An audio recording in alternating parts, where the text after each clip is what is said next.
નમસ્કાર વિદ્યાર્થી મિત્રો, લિબર્ટી કેરિયર એકેડમીના ડિસ્ટન્સ લર્નિંગ પ્રોગ્રામ કોર્સની અંદર આપ સૌનું હાર્દિક સ્વાગત છે. આશા રાખું છું કે આપ સૌનું સ્વાસ્થ્ય પણ એકદમ સારું હશે અને તમે આ વિડીયોને જોવો છો આનો મતલબ તમે નક્કી કરી લીધું છે કે આપણે યુપીએસસી અને જીપીએસસીની પરીક્ષા આપવી છે અને પાસ પણ થવું જ છે.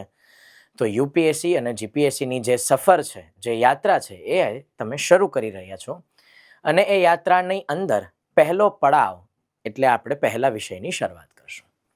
મારું નામ બલરામ ચંદેલા છે અને 2017ના વર્ષથી એઝ અ ફેકલ્ટી તરીકે હું કાર્યરત છું. તો હવે આ આખી બંને પરીક્ષાઓમાં ઇતિહાસ વિષય ક્યાં મદદ કરશે? તો ઇતિહાસ વિષય એ તમને મદદ કરે છે સૌથી પહેલાં પ્રાથમિક પરીક્ષામાં, ચાહે યુપીએસસીની પ્રિલિમ્સની પરીક્ષા હોય જેમાં 100 સવાલ આવે છે, બરાબર, એમાંથી 15થી 20 સવાલ એ ઇતિહાસ વિષયના હોય જ છે, બરાબર. આવી જ રીતે જીપીએસસી મેન્સની જે પરીક્ષા છે એમાં પણ 30 જેટલા સવાલ, હા, જીપીએસસી પ્રિલિમ્સની પરીક્ષામાં 200 સવાલ હોય છે અને જીપીએસસી પ્રિલિમ્સમાં અપ્રોક્સિમેટલી 30ની આજુબાજુ સવાલ એ ઇતિહાસના પૂછાય જ છે. યુપીએસસીની મુખ્ય પરીક્ષા જનરલ સ્ટડી પેપર નંબર 1 એમાં પણ ઇતિહાસ પૂછવામાં આવતો હોય છે, બરાબર. અને બીજી તરફ જોવા જાવ તો જીપીએસસી પણ જનરલ સ્ટડી પેપર નંબર 1 એમાં પણ ઇતિહાસ પૂછાય છે, બરાબર. ઇન શોર્ટ, ઇતિહાસ વિષય એવો છે કે જે ના ફક્ત તમને પ્રાથમિક પરીક્ષા, મુખ્ય પરીક્ષામાં ઘણા સારા માર્કનો પૂછાય છે, એઝ વેલ એઝ ઇતિહાસ વિષય એ તમને નિબંધ, એસેના પેપરમાં પણ મદદ કરે છે. અને એની સાથે સાથે ઇતિહાસ વિષય ઇન્ટરવ્યૂમાં પણ ક્યાં મદદ કરે છે કે જ્યાં તમે કોઈ એક્ઝામ્પલ દેવા માંગો છો આગળ બનેલી ઘટનાઓના, તો એ પણ ઇતિહાસ ત્યાં તમને મદદ કરે છે. આ સિવાય નીતિશાસ્ત્ર એટલે કે એથિક્સ અને લોક પ્રશાસન, પબ્લિક એડમિનિસ્ટ્રેશન, આ બંને વિષયમાં પણ ઇતિહાસ 100% મદદ કરે છે. અને જો યુપીએસસી મેન્સમાં ઓપ્શનલ સબ્જેક્ટ લઈ લીધો તો ઇતિહાસનું પોર્શન બહુ આરામથી વધી જશે પરીક્ષામાં. ઇન શોર્ટ, આખો યુપીએસસી કે જીપીએસસીની જે એક્ઝામ પેટર્ન છે એનો જે દરેક વિષયના સિલેબસ છે એમાં ઇતિહાસ એક એવો મહત્વપૂર્ણ વિષય થઈ જાય છે કે આ વિષયને તમે સ્કીપ કરી શકશો નહીં. ઇતિહાસ ભણવાનું શું કામ છે? દરેક વિષયને ભણવા પાછળ કોઈને કોઈ કારણ હોય છે. તો ઇતિહાસ ભણવા પાછળનું કારણ શું છે? તો ઇતિહાસ ભણવાનું એકમાત્ર કારણ આગળના સમયમાં થયેલા શાસકોએ જે ભૂલો કરી છે એ ભૂલો હવે તમે લોકો ના કરો, બરાબર. લગભગ બધા જ વિદ્યાર્થી મિત્રોને ખ્યાલ હશે જ કે ભારત દેશ એક સમયે અંગ્રેજોનો ગુલામ હતો. અંગ્રેજોનો ગુલામ ક્યારે બનેલો હતો? બરાબર. તો જવાબ આવે છે ભાઈ, અંગ્રેજોના આપણે ગુલામ બનેલા હતા ઈસવીસન 1757, બરાબર. તમે પ્લાસીના યુદ્ધની માહિતી પ્રાપ્ત કરી જશે. તો પ્લાસીના યુદ્ધમાં સિરાજુદ્દૌલા હારી જાય છે, રોબર્ટ ક્લાઇવ જીતી જાય છે અને અંગ્રેજો બંગાળ, બિહાર, ઓડિશા ઉપર કબજો કરે છે. ત્યારથી આપણે ગુલામીની શરૂઆત ગણીએ. તો સમાપ્તિ ક્યારે થાય છે? તો કે 1947 આપણે સ્વતંત્ર થયા 15મી ઓગસ્ટના દિવસે. એટલે કે 190 વર્ષનું શાસન અંગ્રેજોએ કર્યું. તો 190 વર્ષમાં અંગ્રેજો આપણને કેટલા લૂંટીને ગયા? તો જવાબ $65 ટ્રિલિયન. આટલું લૂંટીને ગયા છે. $65 ટ્રિલિયન એટલે કેટલા રૂપિયા થાય? તો એક મુદ્દો યાદ રાખજો, આપણે અત્યારના સમયમાં ભારતની જે જીડીપી છે એ $4.1 ટ્રિલિયન છે, બરાબર. We are the 6th largest economy of the world. પરંતુ જો ખાલી અંગ્રેજો આપણા ઉપર શાસન કરીને ના ગયા હોત તો આ $65 ટ્રિલિયન બચી જાત. મતલબ અત્યારે આપણી જે જીડીપી છે, જે સંપત્તિ છે, એના કરતાં 16 ગણી વધારે સંપત્તિ આપણી પાસે હોત. હા, તો ખાલી અંગ્રેજોએ લૂંટેલા છે. એની પહેલા મુઘલોએ લૂંટી લીધા, એની પહેલા દિલ્હી સલ્તનતવાળાએ લૂંટી લીધા, એની પહેલા મોહમ્મદ ગજની, મોહમ્મદ ઘોરી, મોહમ્મદ બિન કાસિમ, બધાએ લૂંટેલા છે. ઇન શોર્ટ, ભારતને 1500 વર્ષ સુધી લૂંટવામાં આવ્યું અને 1000 વર્ષની તો આપણે ગુલામી ભોગવી છે. તો આ આખા અનુભવ પછી આપણને એટલી ખબર પડી કે ગુલામીનું જીવન સારું નથી અને આર્થિક રીતે આપણે લૂંટાઈએ એ પણ સારું નથી. તો હવે જ્યારે આપણે મહા મહેનતે સ્વતંત્ર થયા, બરાબર, આપણા લાખો ક્રાંતિકારીઓએ વીરગતિ પ્રાપ્ત કરી, પોતાના બલિદાન આપી અને આપણને આ મહામૂલી સ્વતંત્રતા આપી છે, જેમાં તમે સરકારી અધિકારી બનશો જેની પાસે રાજા રજવાડા જેવી જ સત્તા હશે. તો હવે તમે લોકો એવી ભૂલ ના કરો જેવી પેલાના સુલતાન બાદશાહ નવાબો અને રાજા રજવાડાઓએ કરી. બસ એટલા માટે આપણે ઇતિહાસ ભણવાનો છે. બરાબર. તો આ આપણે થોડું ઇતિહાસ વિષયનું શું મહત્વ છે એ સમજ્યું, કેટલો પૂછાય છે એ પણ જાણ્યું. હવે આપણે જ્યારે યુદ્ધમાં ઉતરીએ તો આપણી પાસે શસ્ત્રો હોવા જરૂરી છે. તો ઇતિહાસ વિષયની સામે આપણે જ્યારે યુદ્ધ કરવા ઉતરીએ તો આપણને સિલેબસની ખબર હોવી જોઈએ. તો સૌથી પહેલા સિલેબસની ચર્ચા શરૂ કરીએ. તો સિલેબસનો સૌથી પહેલો ટોપિક કયો આવે છે? તો જવાબ છે પાષાણ યુગનો સમય, ધ સ્ટોન એજ. પાષાણ યુગનો જે સમય છે એમાં સૌથી પહેલા આપણે બ્રહ્માંડની રચના, સૂર્યની રચના, પૃથ્વીની રચના, ભારત દેશની રચના અને મનુષ્યની રચના, આ બધાની રચના કઈ રીતે થઈ છે આપણે એને સમજવાનો પ્રયત્ન કરશું. કેમ? ઇતિહાસ એ તમામ વિષયોમાં સૌથી સહેલો વિષય છે. કેમ? કારણ કે આ એક કથા જ છે. આની અંદર પણ twist and turns, ups and downs આવે છે. બરાબર. તો કોઈ પણ કથાની શરૂઆત થાય, એક હતો રાજા, એક હતી રાણી. બરાબર. તો એવી રીતે આપણે જ્યારે આખા ઇતિહાસની કથાને શરૂ કરીએ તો પહેલા આપણે જે દેશનો ઇતિહાસ ભણવો છે એ દેશને લાવવો પડશે, એટલે કે ભારત. બીજો પોઈન્ટ, જે સજીવના ઇતિહાસની આપણે ચર્ચા કરવી છે એટલે કે મનુષ્ય, તો મનુષ્યની રચના કઈ રીતે એ સમજવું પડે, તો એ સમજી લેશું. આ બંને મુદ્દાને સમજ્યા બાદ આપણે આગળ વધશું પુરાતન પાષાણ યુગ, મધ્ય પાષાણ યુગ, નૂતન પાષાણ યુગ અને તામ્ર પાષાણ યુગમાં. બરાબર. કે મનુષ્ય જે જંગલમાં રહેતો હતો ત્યાંથી સભ્યતાઓની રચના કઈ રીતે કરી અને કઈ રીતે આધુનિક સમયનો વિકસિત મનુષ્ય અસ્તિત્વમાં આવી ગયો, કઈ કઈ શોધખોળો કરી, એ બધું આપણે જોશું. બરાબર. તો અહીંયાથી આપણી કથાની શરૂઆત થશે. ત્યારબાદ આવે છે સિંધુ ખીણ સભ્યતા, ભારતની પ્રથમ એવી નગરીય સભ્યતા, વિશ્વની પ્રાચીનતમ 4 સભ્યતાઓમાંની એક સભ્યતા. તો સિંધુ ખીણ સભ્યતા, એનો સમય શું છે, એનો વિસ્તાર શું છે, એની નગર રચના શું છે. બરાબર. સાથે સાથે આ સભ્યતાના મહત્વના સ્થળો ગુજરાત અને ભારતના પરિપ્રેક્ષ્યમાં, આ સભ્યતાની રચના કઈ રીતે થઈ, આ સભ્યતાનું પતન શું કામ થયું, પ્લસ આ જે સભ્યતા છે એમાં વિદેશ વેપાર કઈ રીતે ચાલતો હતો, એમની ભાષા કઈ હતી, લિપિ કઈ હતી, ભોજન શું કરતા હતા, વસ્ત્રો શું પહેરતા હતા, વિચારધારાઓ કેવી કેવી હતી. સો આ એમ કહે ને કે 360 એંગલથી ઓવરવ્યૂ આપણે પૂરેપૂરો લેશું, જેમાં પ્રિલિમ્સ માટે જરૂરી ફેક્ચ્યુઅલ ડેટા પણ આવે, મુખ્ય પરીક્ષા માટે જરૂરી એનાલિટિકલ ડેટા પણ આવે. બરાબર. અને એની સાથે સાથે એક મનોરંજક રસ્તાના આધારે આપણે આ બધું ભણીએ જેથી કંટાળો ના ચડે. તો સિંધુ ખીણ સંસ્કૃતિ પણ આપણે ડિટેલમાં ભણી લેશું. પછી તમારે લોકોએ મુખ્ય પરીક્ષામાં એક વિષય ભણવાનો થાય છે ભારતીય સમાજ, ઇન્ડિયન સોસાયટી. ભારતીય સમાજ, તેના પ્રશ્નો અને તેનું નિરાકરણ. તો આ જે ઇન્ડિયન સોસાયટી અથવા ભારતીય સમાજ છે એને સમજવા માટે, એની વિચારધારા સમજવા માટે, એના તહેવારો, ઉત્સવો, પરંપરાઓ, રીતિ રિવાજો એ બધું જ સમજવા માટે, એની ભાષાઓ કઈ રીતે વિકસિત થઈ, ભારતીય ભાષાઓ. બરાબર. એ બધા મુદ્દાને સમજવા માટે વૈદિક સંસ્કૃતિથી બેસ્ટ ટોપિક તમને કોઈ નહીં મળે. બરાબર.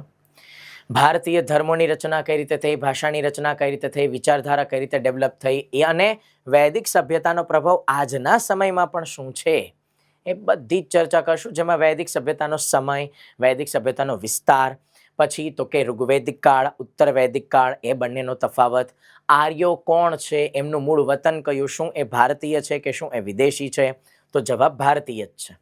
બરાબર. અંગ્રેજો કે એટલે સાચું નહીં માનવાનું, કારણ કે અંગ્રેજો ભારતના લોકોને નબળા પાડવા માંગતા હતા. બરાબર. એટલે એ લોકો ખોટો ઇતિહાસ આપણને સમજાવે છે. હા, હવે આપણે અત્યારે જે ઇતિહાસ ભણશું એની અંદર ઘણી બધી એવી માહિતીઓ પ્રાપ્ત થશે કે જે મિથ બસ્ટર તરીકે ગણાઈ જશે. જેમ કે 2 ઉદાહરણ આપું. અકબરના પત્નીનું નામ જોધાબાઈ છે જ નહીં. બરાબર. અને ભારતની સ્વતંત્રતાના સમયે કુલ દેશી રજવાડાની સંખ્યા 630 હતી, 562 નહીં. 630માંથી 562 દેશી રજવાડા ભારત સાથે જોડાયા અને 630માંથી 68 રજવાડા પાકિસ્તાનમાં પણ ગયા છે. બરાબર. પણ નોર્મલ કેસમાં આપણે આજે 2 પોઈન્ટ જોયા કે ભાઈ અકબરના પત્નીનું નામ જોધાબાઈ નથી, અકબરના પત્નીનું નામ હરખાબાઈ છે. પણ મોટા ભાગે બહાર તમે કોઈને પણ પૂછો, બરાબર, તમારી બાજુમાં તમારા માતા પિતા કે દાદા દાદી કોઈ પણ બેઠા હોય કે પરિવારના અન્ય કોઈ સદસ્ય, એમને પૂછો તો એમ જ કહે છે હા અકબરના વાઇફ કોણ? જોધાબાઈ. પણ એ ખોટું છે. આનો પુરાવો, કારણ કે ઇતિહાસ હોય તો પુરાવા હોવા જોઈએ. તો પુરાવામાં આપણે ઓથેન્ટિકેટ સોર્સ ઉપર જ જાય છે, અકબરની પોતાની જ આત્મકથા આઈને અકબરી અને અકબરનામા. જો અકબરના વાઇફ હકીકતમાં જોધાબાઈ હતા તો અકબરે પોતાની આત્મકથામાં લખાવ્યું હોય ને કે હા મારા પત્નીનું નામ જોધાબાઈ, આટલું તો લખાવ્યું હોય ને કોઈ પણ માણસે. બરાબર. આ બંને પુસ્તક આઈને અકબરી, અકબરનામામાં અકબરના પત્નીનું નામ જોધાબાઈ તરીકે મળતું જ નથી, એ હરખાબાઈ છે. બરાબર. તો આવા ઘણા બધા મિથ બસ્ટર હશે. હોળીનો જે તહેવાર છે સિંધુ ખીણ વૈદિક બંને સમયના લોકો ભરી ભરીને ઉજવતા હતા. બરાબર. તો બધું આપણે ડિટેલમાં જોઈ લઈશું. વૈદિક સભ્યતામાં આર્યો અનાર્યો એની ચર્ચા આવે છે, દશરાજ યુદ્ધની ચર્ચા આવે છે. એના પછી તો કે વૈદિક સભ્યતાનું રાજનૈતિક જીવન, સામાજિક જીવન, ધાર્મિક જીવન, આર્થિક જીવન, વૈદિક સાહિત્ય, આ બધાની ફૂલ ડિટેલમાં આપણે માહિતી પ્રાપ્ત કરશું.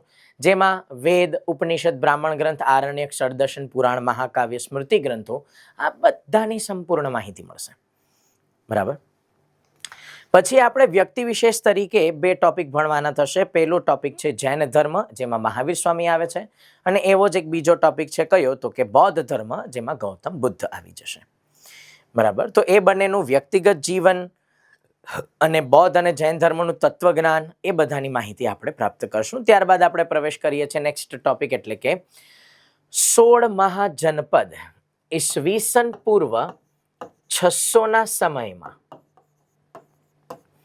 ભારતની અંદર 16 જેટલા રાજ્યોની રચના થઈ હતી, જેને આપણે 16 મહાજનપદ કહીએ છીએ. જેમાં આપણે એક જ મહાજનપદની કથા ભણવાની છે. એ મહાજનપદનું નામ એટલે મગધ. 16 મહાજનપદમાંનું સૌથી નબળામાં નબળું મહાજનપદ એટલે મગધ. તો સૌથી નબળાને કેમ ભણવાના ભાઈ? કારણ કે આ જ નબળું મહાજનપદ આગળ જતા સૌથી તાકતવર મહાજનપદ બને છે. આપણને ઘણી વખત એમ લાગે આપણે આપણી જ જાતને અંડર એસ્ટિમેટ કરતા હોય કે ના યાર હું આ કામ ના કરી શકું, પરંતુ જ્યારે તમે એ કામ કરવા બેસો તો તમારાથી બેસ્ટ કોઈ કામ નહીં કરી શકે. આવું મગધ સાથે પણ થાય છે. તો મગધ મહાજનપદમાં આપણે બૃહદ્રથ વંશ, હર્યક વંશ, શિશુનાગ વંશ, નંદ વંશ અને 16 મહાજનપદની મહત્વપૂર્ણ માહિતીઓ, એનું પ્રશાસન વ્યવસ્થા કઈ હતી, કર વ્યવસ્થા શું હતી, સમાજ વ્યવસ્થા શું હતી, બધી ચર્ચા કરશું. પ્રશાસન વ્યવસ્થામાં રાજતંત્રીય પ્રશાસન હતું અને ગણતંત્રીય પ્રશાસન હતું, એની પણ માહિતી આપણે લઈ લઈશું. શું કામ મગધ મહાજનપદ જ 16 મહાજનપદમાં આગળ વધ્યું? કેમ અશ્મક મહાજનપદ નહીં, જે વિસ્તારની દ્રષ્ટિએ સૌથી મોટું હતું? કેમ અવંતી મહાજનપદ નહીં, જે શરૂઆતમાં સૌથી તાકાતવર મહાજનપદ હતું? બરાબર. કેમ ગાંધાર મહાજનપદ નહીં, જે વિદેશ વેપાર માટે ફેમસ હતું? આના સિવાય પણ અન્ય મહાજનપદો છે, જેમ કે કામ્બોજ, મત્સ્ય, મદ્ર, કુરુ, પાંચાલ, હય, સુરસેન, બહુ બધા જનપદ, મતલબ ટોટલ 16 છે. બધાની ચર્ચા આવી જશે. અલગ અલગ રાજાઓ પણ આપણે સાથે સાથે લઈ લેશું, જેમ કે બૃહદ્રથ વંશમાં બૃહદ્રથ રાજા, જરાસંઘ રાજા, રિપુંજય રાજા. હર્યક વંશની અંદર આવે છે બિંબિસાર, અજાતશત્રુ. શિશુનાગમાં ખુદ શિશુનાગ અને નંદ વંશમાં મહાપદ્મનંદ, ધનનંદ. બરાબર. અને આ બધી માહિતી લઈ લેશું. એના પછી ભારત ઉપરના વિદેશી આક્રમણ. હવે આ વિદેશી આક્રમણ કયા? તો કે ફારસી આક્રમણ, જેને આપણે પર્શિયન આક્રમણ પણ કહીએ છીએ. ઈસવીસન પૂર્વ 558ના વર્ષમાં પર્શિયા એટલે કે ઈરાન, ત્યાંના એક શાસક હતા, જે શાસકનું નામ હતું સાયરસ દ્વિતીય. એણે ભારત ઉપર આક્રમણ કર્યું હતું. તો ઈરાની આક્રમણ, પર્શિયન આક્રમણના પ્રભાવ શું શું પડ્યા ભારત ઉપર, શું પરિણામ આવ્યું, એની ચર્ચા આવી જશે. સાથે ગ્રીક આક્રમણ, આને તમે ઓળખતા હશો એલેક્ઝાન્ડર અથવા સિકંદરભાઈ, એનું આક્રમણ. તો એણે શું કામ આક્રમણ કર્યું, પરિણામ શું આવ્યું, પરિવર્તન શું થયું, એનું મહત્વ શું છે, બધી જ મસ્ત ચર્ચા આપણે સાથે જોઈ લેશું. એના પછી આવે છે ભારતનું વિસ્તારની દ્રષ્ટિએ અને શક્તિની દ્રષ્ટિએ સૌથી મોટું સામ્રાજ્ય એટલે કે મૌર્ય સામ્રાજ્ય, અને એના વિવિધ પાસાઓ એટલે કે ડાયમેન્શન્સ ઓફ મૌર્યન એમ્પાયર. સમ્રાટ ચંદ્રગુપ્ત મૌર્ય, આચાર્ય ચાણક્ય, મહારાજ બિંદુસાર, સમ્રાટ અશોક, એ લોકોએ કઈ રીતે મૌર્ય સામ્રાજ્યને તાકતવર બનાવ્યું, અસ્તિત્વમાં લાવ્યા. એમની પ્રશાસન વ્યવસ્થા શું હતી, જેમ કે સપ્તાંગ સિદ્ધાંત આવી જાય છે એની અંદર. પછી તો કે નગરીય પ્રશાસન એમનું કેવું હતું, ગ્રામ્ય પ્રશાસન કેવું હતું, કર વ્યવસ્થા શું હતી, સમાજ જીવન કેવું હતું, સ્ત્રીઓની સ્થિતિ કેવી હતી, વિદેશ વેપાર કઈ રીતે ચાલતો હતો. અને આ બધો ડેટા પુરાવાની સાથે, પુરાવા ક્યાંથી મળે, મેગસ્થનીઝનું ઇન્ડિકા પુસ્તક, આચાર્ય ચાણક્યનું અર્થશાસ્ત્ર પુસ્તક, સમ્રાટ અશોક અને સમ્રાટ ચંદ્રગુપ્ત મૌર્યના શિલાલેખો. બરાબર. સો આ બધી જ માહિતી આપણે અલગ અલગ ડાયમેન્શન્સની એકદમ વ્યવસ્થિત તૈયાર કરશું. મૌર્ય સામ્રાજ્ય પછી મૌર્યોત્તર કાળ આવે, જેમાં શૃંગ અને કણ્વ વંશ આવી જાય છે. એના પછી ફરી પાછા ઇન્ડો ગ્રીક, શક અને કુષાણ વંશ આવે છે, જે વિદેશી આક્રમણ જ ગણાશે. પરંતુ આમાં પર્ટિક્યુલર એક એક રાજાને યાદ રાખવાનો છે. ઇન્ડો ગ્રીકમાં રાજા મિનાન્ડર, શકમાં રાજા રુદ્રદામા અને કુષાણમાં રાજા કનિષ્ક. તો એમને ભણી લેશું. મૌર્યોત્તર કાળમાં આપણે દક્ષિણ ભારતમાં આગળ વધીએ છીએ, તો દક્ષિણ ભારતની અંદર આવે સંગમ યુગ, ધ ગ્રેટ સંગમ એજ. એમાં ચોલ, ચેર અને પાંડ્ય રાજવંશ આવી જશે. 3 સંગમ સભાઓ પણ આવશે કે જેમાં તમિલ સાહિત્યની રચના થઈ હતી. તો સંગમ યુગનો ચેપ્ટર આપણે ભણતા હશું ને, તો આપણે નોર્મલી લગન વગનમાં ક્યાંક ભેગા ભેગા થાય તો ત્યારે અલગ અલગ રમતો રમતા હોય. એમાં એક રમત આવે ટંગ ટ્વિસ્ટર. બરાબર. આપણને કહેવામાં આવે ને કે ભાઈ આ વાક્ય બોલો, ખડક સિંહ કે ખડકને સે ખડકતી હે ખિડકિયા, ખિડકીઓ કે ખડકને સે ખડકતા હે ખડક સિંહ. બરાબર. તો આવા ટંગ ટ્વિસ્ટર જેવું કંઈક આપણે રમવું હોય ને, તો એના એક્સપર્ટ તમે બની જાઓ. કેમાંથી? તો કે સંગમ સાહિત્યમાંથી. સંગમ સાહિત્યમાં ઘણા બધા પુસ્તકો પણ આવે છે. કયા કયા? શિલપદિગરમ, મણિ મેઘલાય, શિવગ સિંદામણી, પટ્ટુપ પટ્ટુ, પેડીનેન કલક્કગુ, બરાબર, અટ્ટુ ટોગઈ, તોલક્કા પીએમ. બરાબર. આવા બહુ બધા પુસ્તકો છે. એટલે આ બધા શબ્દો આપણે બોલીએ, ઓટોમેટિક ટંગ ટ્વિસ્ટરની આપણી ગેમ સારામાં સારી થઈ જશે. તો આ બધા લોકોએ કઈ રીતે તમિલ સાહિત્યની રચના કરી, તમિલ લોકોની પરંપરાઓ શું છે, બરાબર. એમાં આપણે સંસદની અંદર સેંગોલ દંડ મૂકવામાં આવેલો છે. બરાબર. જે નવી સંસદ આપણે શરૂ કરી 2024ના વર્ષમાં, નવા બિલ્ડિંગમાં આપણે શિફ્ટ થયા. બરાબર. તો એ જે ઘટના હતી, તો એમાં સેંગોલ મૂકવામાં આવ્યો હતો. બરાબર. તો સેંગોલનું મહત્વ શું છે, એ સેંગોલ પરંપરા કઈ રીતે ચાલુ થઈ હતી, એમાં ઋષિ અગસ્ત્યનું કામ શું છે, એ બધું આ ચેપ્ટરની અંદર આવે છે. પછી ઇક્ષ્વાકુ વંશ વિશે પણ માહિતી પ્રાપ્ત કરશું, જે દક્ષિણ ભારતનો રાજવંશ હશે. એવી જ રીતે દક્ષિણ ભારતનો અન્ય એક મહાન રાજવંશ એટલે કે સાતવાહન સામ્રાજ્ય. બરાબર. ઘણા બધા લોકો એવું કહેતા હોય ને કે ભાઈ ભારતની અંદર સ્ત્રીઓને કેટલું માન સન્માન આપવામાં આવતું હતું, તો એમને આપણે આરામથી આ જવાબ આપી શકીએ કે સાતવાહન સામ્રાજ્યના જે રાજાઓ હતા, એ રાજાઓ પોતાના નામની આગળ પોતાની માતાનું નામ લગાડતા હતા. જેમ કે ગૌતમી પુત્ર શાતકર્ણી, વસિષ્ઠી પુત્ર પુલુમાવી, યજ્ઞા શ્રી શાતકર્ણી, માધવી પુત્ર ધરસેના. બરાબર. આવા મહાન રાજાઓ થઈ ગયા અને એ બધા વિશેની માહિતી પ્રાપ્ત કરશું. ત્યારબાદ આવે છે ભારતનો સુવર્ણ યુગ એટલે કે ગુપ્ત સામ્રાજ્યનો સમય અને એના વિવિધ પાસાઓ. એટલે કે ગુપ્ત સામ્રાજ્યમાં તમામ શાસકો, જેમ કે શ્રીગુપ્ત જે આ મહાન સામ્રાજ્યના સ્થાપક છે, પછી એમના દીકરા ઘટોત્કચ, મહારાજા ધીરાજ ચંદ્રગુપ્ત પ્રથમ, સમ્રાટ સમુદ્રગુપ્ત, એના પછી રામગુપ્ત, ત્યારબાદ ચંદ્રગુપ્ત સેકન્ડ, કુમારગુપ્ત, સ્કંદગુપ્ત અને અંતિમ શાસક તરીકે વિષ્ણુગુપ્ત. આ બધા જ ગુપ્ત રાજાઓની માહિતી પણ આપણે લેશું. સાથે સાથે આ જ ટાઈમે નાલંદા, તક્ષશિલા, વલ્લભી, વિક્રમશિલા, જગદલ, કાંચીપુરમ, સરસ્વતી કંઠાભરણ વિશ્વવિદ્યાલય, આ બધી જ યુનિવર્સિટીઝની પણ ચર્ચાઓ આવી જશે. ઓકે. એના પછી જો હજુ થોડા આગળ વધીએ તો ગુપ્ત સામ્રાજ્યની પ્રશાસનિક વ્યવસ્થા. અને જ્યારે પણ આપણે અલગ અલગ રાજવંશોની માહિતી પ્રાપ્ત કરીએ, પ્રશાસન વ્યવસ્થાની માહિતી પ્રાપ્ત કરીએ, તો આપણે એની સરખામણી, એનું કમ્પેરિઝન પણ કરીએ છીએ. કેમ?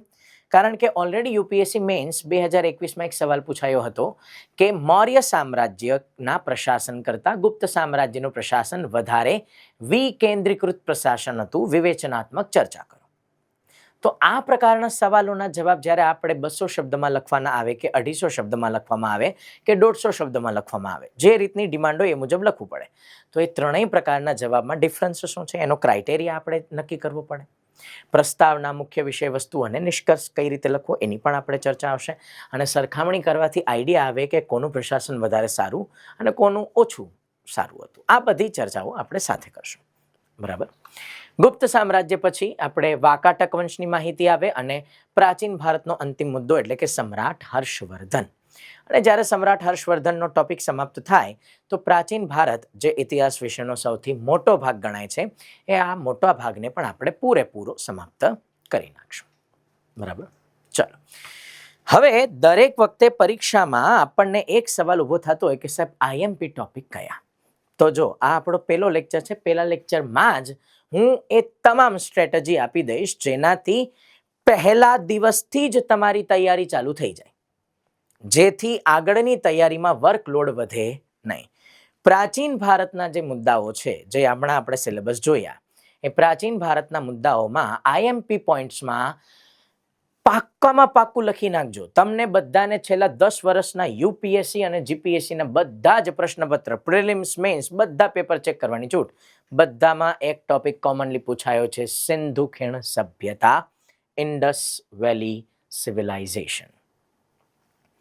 આ બધા જ એના પર્સપેક્ટિવ આપણે ભણવાના છે. અર્બન પ્લાનિંગ, નગર રચના કઈ રીતે થઈ, બરાબર, ભૂગર્ભ ગટર વ્યવસ્થા કઈ રીતે હતી, ધર્મ કયા કયા દેવી દેવતાઓમાં માનતા હતા, પૂજા પદ્ધતિઓ કઈ હતી, અંતિમ સંસ્કારની પદ્ધતિઓ કઈ હતી, એમની ભાષા લિપિ કઈ છે, બરાબર, એમના ઘરેણાં, એમનું ધાતુકામ, માટીકામ, બરાબર, અને વિદેશ વેપાર, તોલમાપના સાધન, ચલણી સિક્કાઓ, બધું જ આપણે ડિટેલમાં જોશું. અને આમાંથી ફરજિયાત સવાલ આવતા હોય છે. બરાબર. નેક્સ્ટ, વૈદિક સભ્યતા. બરાબર, તો વર્ણ વ્યવસ્થા, બ્રાહ્મણ, ક્ષત્રિય, વૈશ્ય, શૂદ્ર.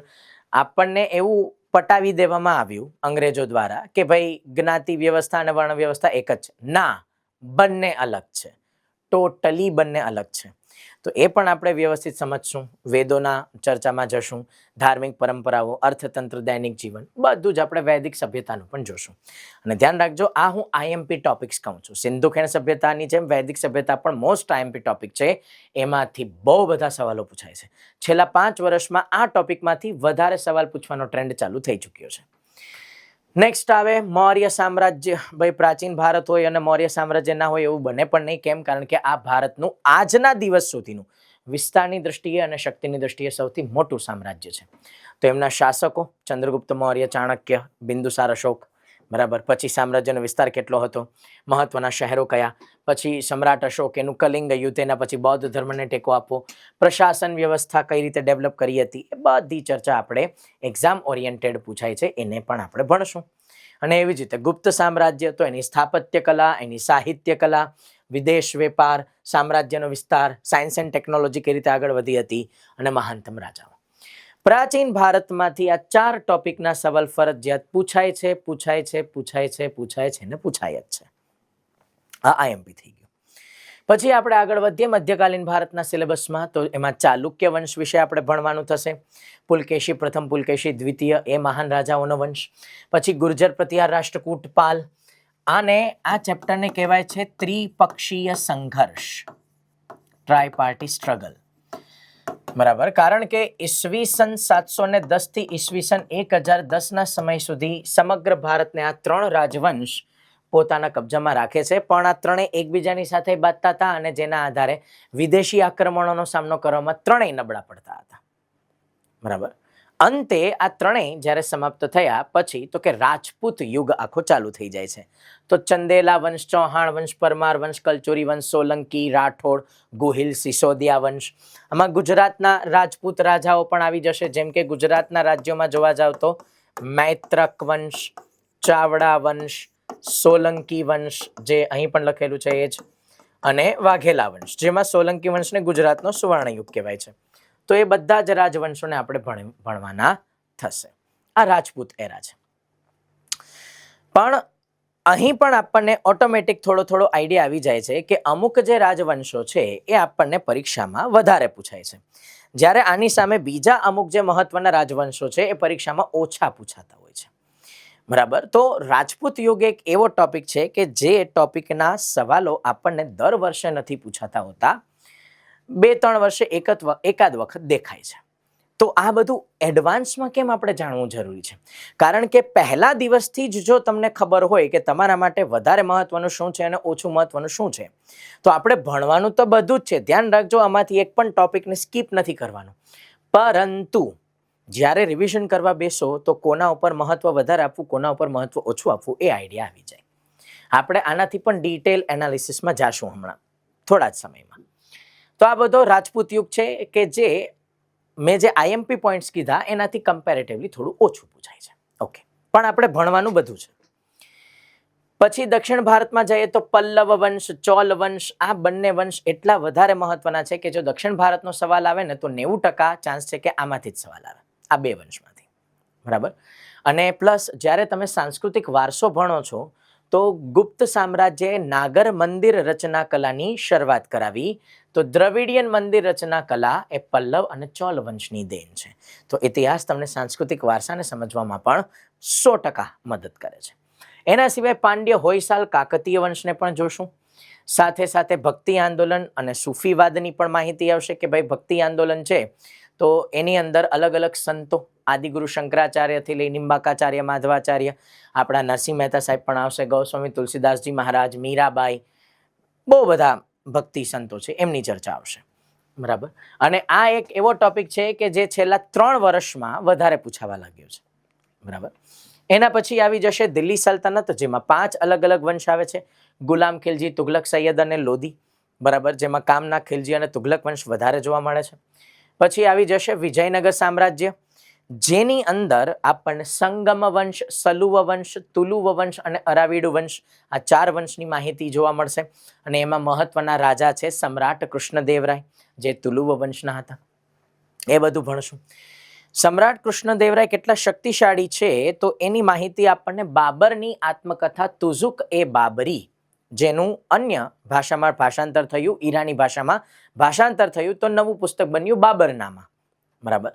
તો તુઝુક એ બાબરી અથવા બાબરનામામાં એવું લખેલું છે કે હું એટલે કે બાબર, હું મારા વંશજોને આદેશ આપું છું કે તમે કોઈ વિજયનગર સામ્રાજ્ય ઉપર આક્રમણ નહીં કરતા, કારણ કે ભારતમાં મને હરાવી શકે એવા 2 જ શાસકો છે. એક મેવાડના શાસક મહારાણા સંગ્રામસિંહ એટલે કે રાણા સાંગા, મહારાણા પ્રતાપના દાદા, અને બીજા તો કે વિજયનગર સામ્રાજ્યના રાજા કૃષ્ણદેવરાય, જે મહાનતમ સમ્રાટ છે.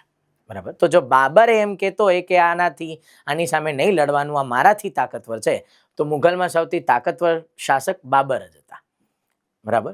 આ બાબર કેમ સૌથી શક્તિશાળી છે? આપણે મતલબ મુઘલોમાં સૌથી શક્તિશાળી બાબર કેમ? કારણ કે આપણે તો અકબર અને ઔરંગઝેબને સાંભળીએ છીએ, પણ એ આપણે ડિટેલ એનાલિસિસમાં જશું ત્યારે આપણને આઈડિયા આવશે.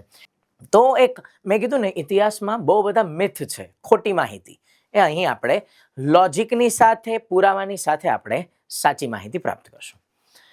વિજયનગર પછી બહમની રાજ્ય પણ આવી જશે, અને પછી આવે છે મુઘલ રાજ્ય, અને પછી આવી જશે મરાઠા સામ્રાજ્ય. બરાબર. તો આ 3 અલગ અલગ ટોપિક છે, એને પણ આપણે જોશું.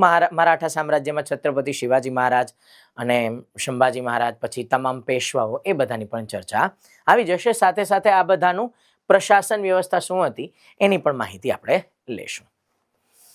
વન્સ અગેન મધ્યકાલીન ભારત છે. જો ધ્યાન રાખજો, મધ્યકાલીન ભારતનો જે ઇતિહાસ છે ને એ સૌથી ઓછો પૂછાય છે. તો એમાંથી આઈએમપી પોઈન્ટ્સ કયા? તો સૌથી પહેલો આઈએમપી પોઈન્ટ એટલે કે ભક્તિ આંદોલન.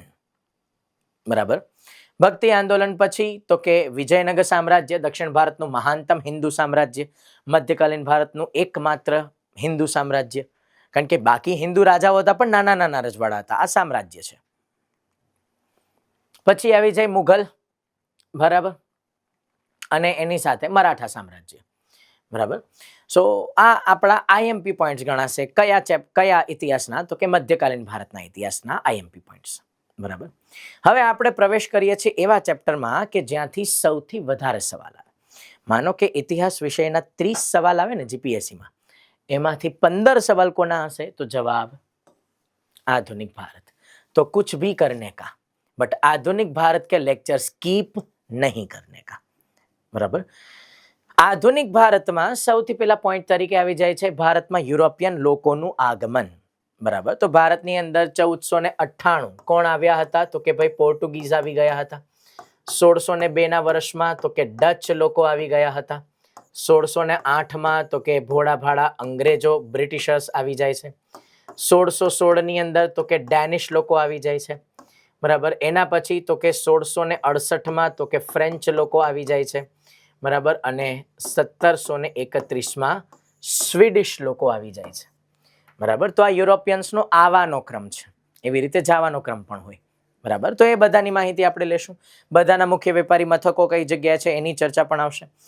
એના પછી આ યુરોપિયન્સ જ્યારે ભારતમાં આવ્યા ને, તો આ સમય તમે જુઓ ને તો 17મી સદીની આજુબાજુનો સમય કહેવાય, બરાબર. આ જો આ 15મી સદીનો અંત, 16મી સદીની શરૂઆત, અને આ તો કે 17મી સદી, આ 18મી સદી. ઇન શોર્ટ 17મી સદીના સમયમાં આપણે ગણીએ કે જ્યારે યુરોપિયન્સ એ સમુદ્રના રસ્તે ભારતમાં આવ્યા, તો ત્યારે ભારતમાં રાજનૈતિક અસ્થિરતાનો માહોલ હતો. મુઘલ નબળા પડતા હતા, મરાઠા તાકતવર બનતા હતા, શીખ સામ્રાજ્ય અલગથી આવતું હતું, જાટ રાજ્ય અલગથી બનતું હતું, એક તરફ મૈસૂર અલગ થતું હતું, તો ત્રાવણકોર અલગ થતું હતું, હૈદરાબાદ અલગ થતું હતું, બંગાળ પણ અલગ થતું હતું. તો આ બધું જે અલગ અલગ થતું હતું એમાં વેપાર ઘટતો હતો, જે યુરોપિયનને પસંદ ના પડ્યું. તો યુરોપિયને નક્કી કર્યું કે આપણે ભારત પર કબજો કરો છે, પણ પહેલા એ તો નક્કી કરવું પડે ને કે કયા યુરોપિયન હશે કે જે ભારત ઉપર પોતે કબજો કરશે, બરાબર. સો અહીં જે યુરોપિયન્સ છે એમાં ઇન્ટરનલ લડાઈ થશે આ 6 યુરોપિયન્સમાં, બરાબર, જેને આપણે કાર્નાટિક યુદ્ધના નામે ઓળખીએ છીએ. અને આ જે કાર્નાટિક યુદ્ધ છે એની અંદર છેલ્લે અંગ્રેજો જીતી જશે. એટલે ભારતમાં કોણ આગળ વધશે? અંગ્રેજો. પછી તો કે અંગ્રેજો બંગાળ, મૈસૂર, હૈદરાબાદ એ બધા રાજ્યો ઉપર કઈ રીતે કબજો કરે છે, તો આપણે બંગાળ સલ્તનતના મુદ્દાને જોશું, પ્લાસીનો યુદ્ધ, બક્સરનો યુદ્ધ જોશું. એના પછી અલગ અલગ ગવર્નર જનરલના સમય પણ શરૂ થઈ જશે, બરાબર. અને ગવર્નર જનરલમાં કોણ કોણ આવે? તો કે વોરન હેસ્ટિંગ્સ આવે, કોર્નવોલિસ આવે, વિલિયમ બેન્ટિંગ આવી જાય, વેલેસ્લી આવે, ડેલહાઉસી આવે, કેનિંગ આવે, બહુ બધા ગવર્નર જનરલ્સ છે. એ ગવર્નર જનરલ્સે શું કર્યું? તો કે એંગ્લો મરાઠા 3 યુદ્ધ, એંગ્લો મૈસૂર 4 યુદ્ધ, એંગ્લો એટલે અંગ્રેજો, એંગ્લો શીખ 2 યુદ્ધ અને એંગ્લો અફઘાન 2 યુદ્ધ, અને મોટા ભાગના યુદ્ધોમાં અંગ્રેજો જીતી ગયા, જેના પરિણામ સ્વરૂપે એમણે ભારત ઉપર કબજો ચાલુ કરી દીધો. પછી તો કે ભારતની અંદર એમણે પોતાની કર વ્યવસ્થાઓ પણ ચાલુ કરી. તો આપણે કાયમી જમાબંધી કર પદ્ધતિ અથવા એને જમીનદારી પ્રથા કહેવાય, અંગ્રેજોની ટેક્સેશન સિસ્ટમ, એને ભણશું.